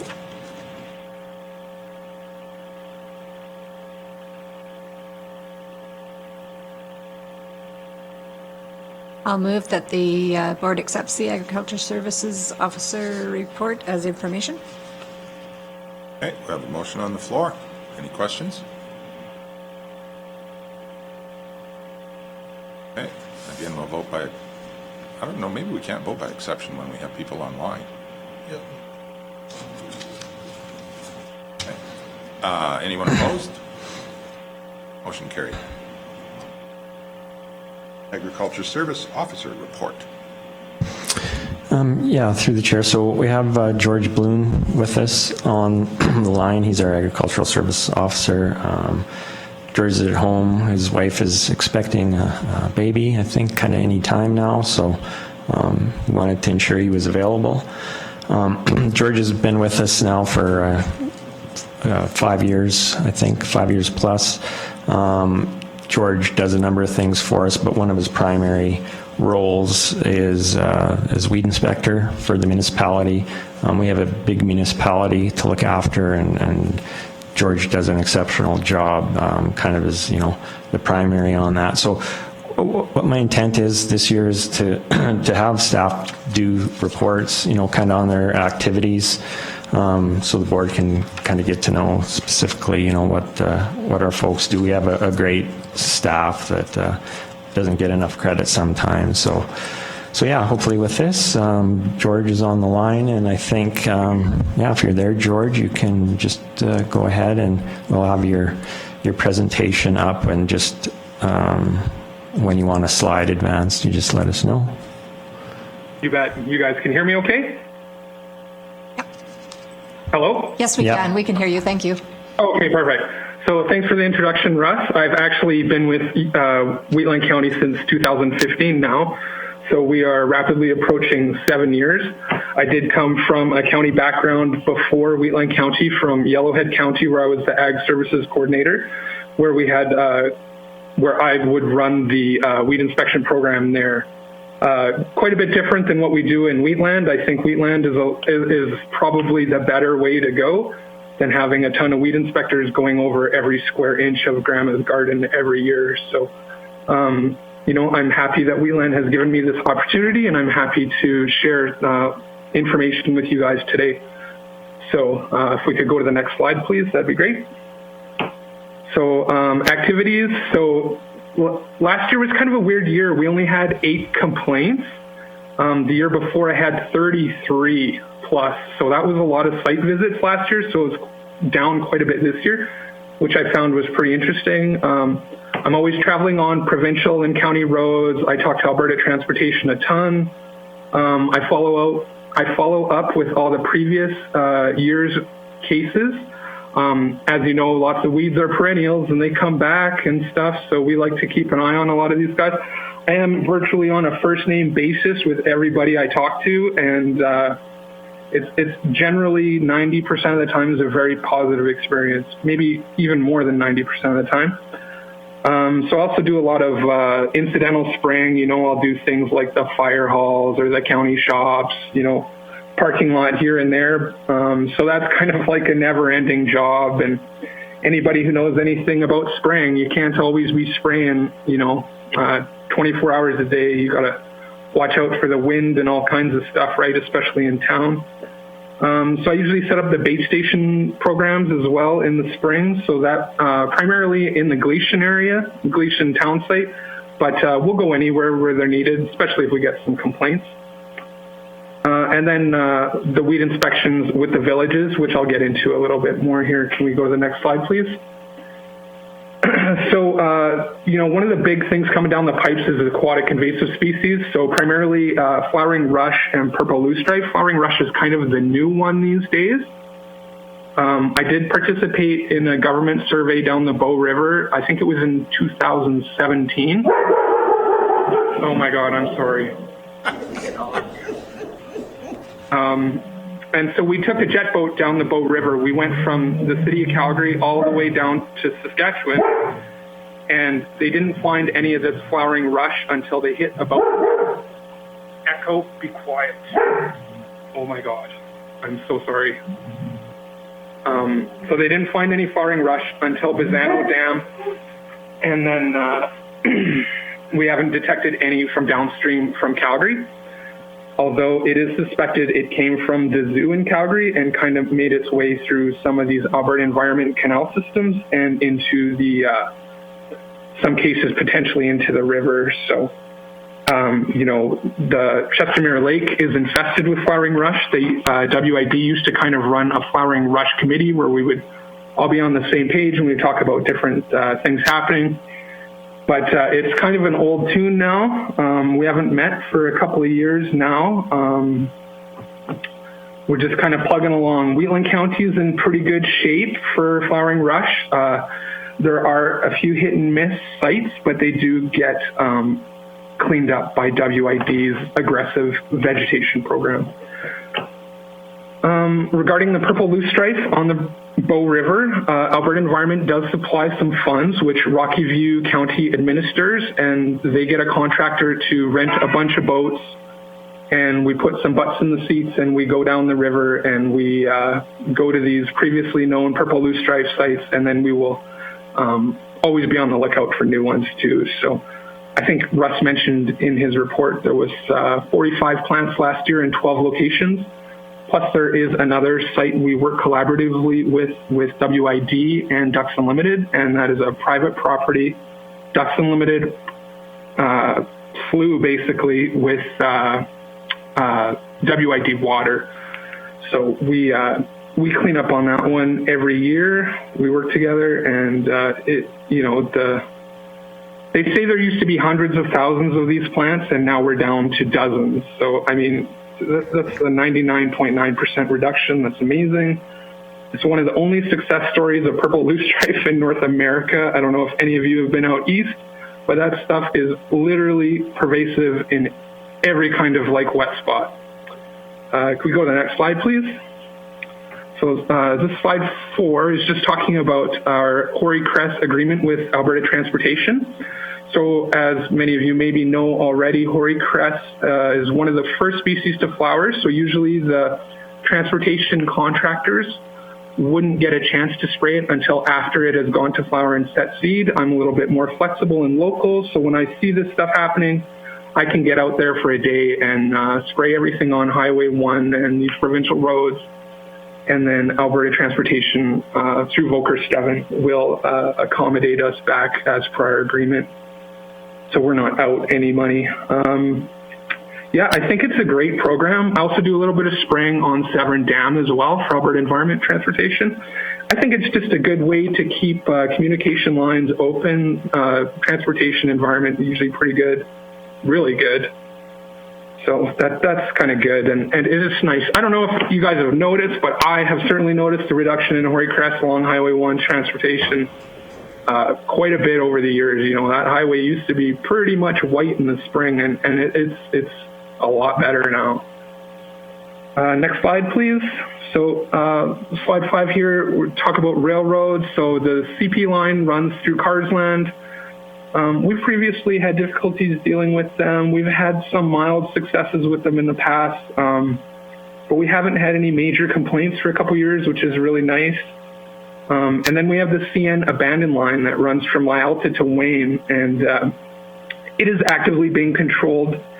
CN has renewed a 3-year contract with MVN Vegetation, so they're doing a third of the railway every year. So we go down to take a look at it, and they're doing pretty good work there. So the contractor will actually call me before he comes just to see if we have anything special for him, which is really great. So, you know, not a lot of people do that kind of proactive planning. So that's really nice. Go to the next slide. Village weed inspections. So we will be hopefully be renewing our village weed inspections with Standard, Rockyford, and Nazar. I inspected the villages 5 times each, plus our own villages a bunch of times. Usually there's nothing, you know, no major wrecks or anything like that. But most people, they don't even know that they're in contravention of the Weed Act, right? So, you know, I'll go up to their door, or I'll phone them, and I'll, you know, introduce myself. I'll say I'm George, and, you know, once they realize that they have, you know, scentless chamomile in their yard or something, they're horrified, and they just want to fix it right away. So I haven't run into any kind of problems with the villages. Everybody has just been really great to work with there. And I hope that the villages will want to renew that program again. Can go to the next slide, please. So this talks about kind of, our plan moving forward. We make multiple site visits for inspections because these weeds flower at different times. They'll express themselves differently through different times of the years, and myself, I have to know hundreds of kinds of plants, right? So, you want to give yourself the best possible chance of making the right idea at the right time, at the right place, right? So when there's, I'm just doing my best here. If I ever get a ratepayer complaint or inquiry or something, I usually prioritize that above everything else. And then we get that kind of stuff done. So yeah, I just want to make a quick presentation. So thanks for giving me the opportunity to kind of give you a quick rundown of my position and the work it completes every year. So if you have any questions, please let me know. Well, thanks, George. That was a good presentation. Is there any questions for George? Yeah, I have one. This is Barry here. Just wondering, do you have any complaints from the oil leases or well sites in the last year or two? Barry, I actually haven't had any. I do make an effort to go to a lot of these lease sites, especially ones where I've had complaints on before. And specifically, that would be around the standard area.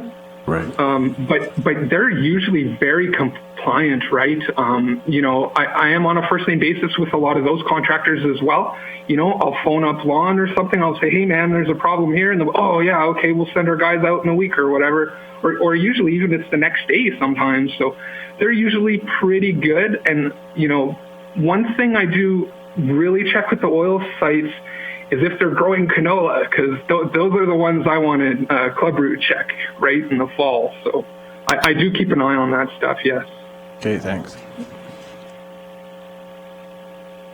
Any other, Glenn? Just a question, George. Glenn here. Do you travel irrigation ditches like some of the main canals? Or? Oh, you bet I do, Glenn. That's actually kind of one of my favorite little pet projects, right? So that's where we do find the flowering rush and keep an eye out on stuff. They do have a very strong vegetation management program. And Greg and Danielle from Prairie Environment are the ones who run that contract. And I'm in contact with them all the time on some other projects and stuff. So, very open lines of communication, especially with Brian Sanders as well. Okay, thanks. Any other questions for George?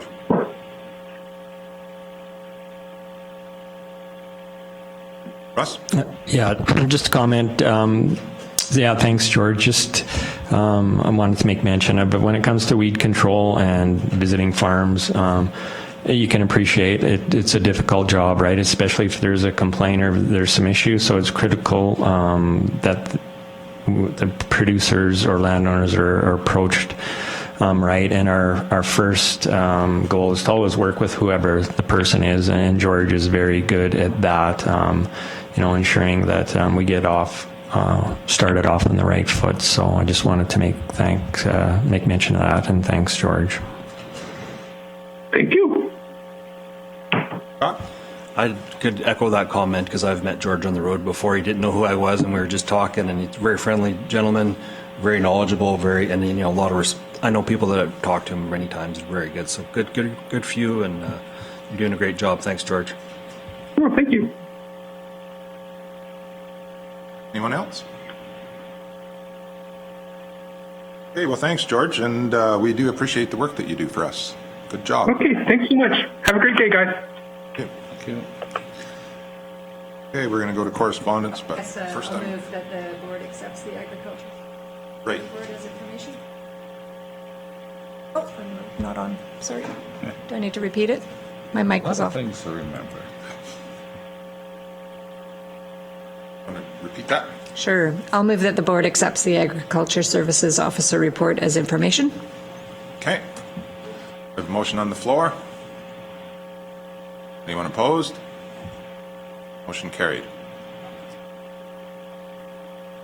Correspondence and information items.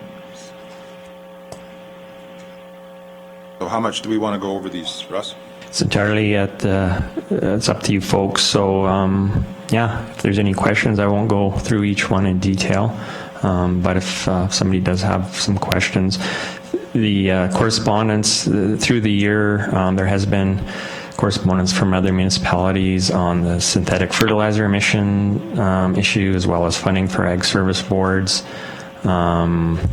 Foothills Forage and Graze, or I guess the first one, the agri-food correspondence, there's a request for survey assistance for stored grain insect pests. So I don't know if anyone, Glenn, maybe you'd be interested or is looking at surveying coming fall for stored grain insect pests.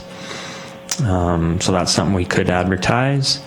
Foothills Forage and Grazing Association, year-end report. They're one of our groups that we do fund. They get $5,000 a year in funding from us and work with them on various projects.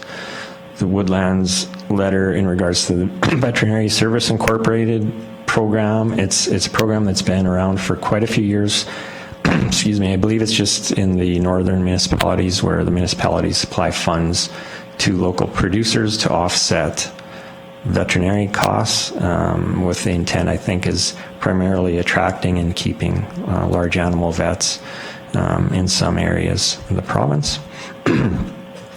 Invasive species correspondence letter. They're another group that we do fund to the amount of $2,000. Currently working with them on our invasive weed guide, update to that weed guide that was originally developed here by Sarah, and then another letter in regards to the synthetic fertilizer emissions, which I think the emission set about a 30% reduction in emissions by 2030, I believe, and it's relating to nitrous oxide emissions, which of course is one of the greenhouse gases. So do we need a motion, Russ, to approve the funding we give to those different groups? Historically, what we've done with those, it's been a line item for a number of years, so it currently is in the budget. Okay. Having said that, it's something that could come forward again if you want to approve each one specifically. But just so everybody knows, and what we could do is have these groups come in as well to discuss their programs. Foothills Forage and Grazing Association is one group. Alberta Farm Safety Center is one group, $5,000 to them. Bull River Basin Council and Red Deer River Watershed Alliance, and they're based on per capita. They're both around that $4,300 each. I think that's it. But so anyways, yeah, like I said, it's currently a line item in the operation budget, which is, yeah, the interim budget's been approved. Of course, it can be reviewed if you wish it before final budget, but I think it wouldn't hurt to maybe have these groups come back again to get everybody familiar again with what's going on, particularly our new members, and you can look at the value funding these groups at that point. And I'm seeing a lot of nodding heads even from some of the more senior members.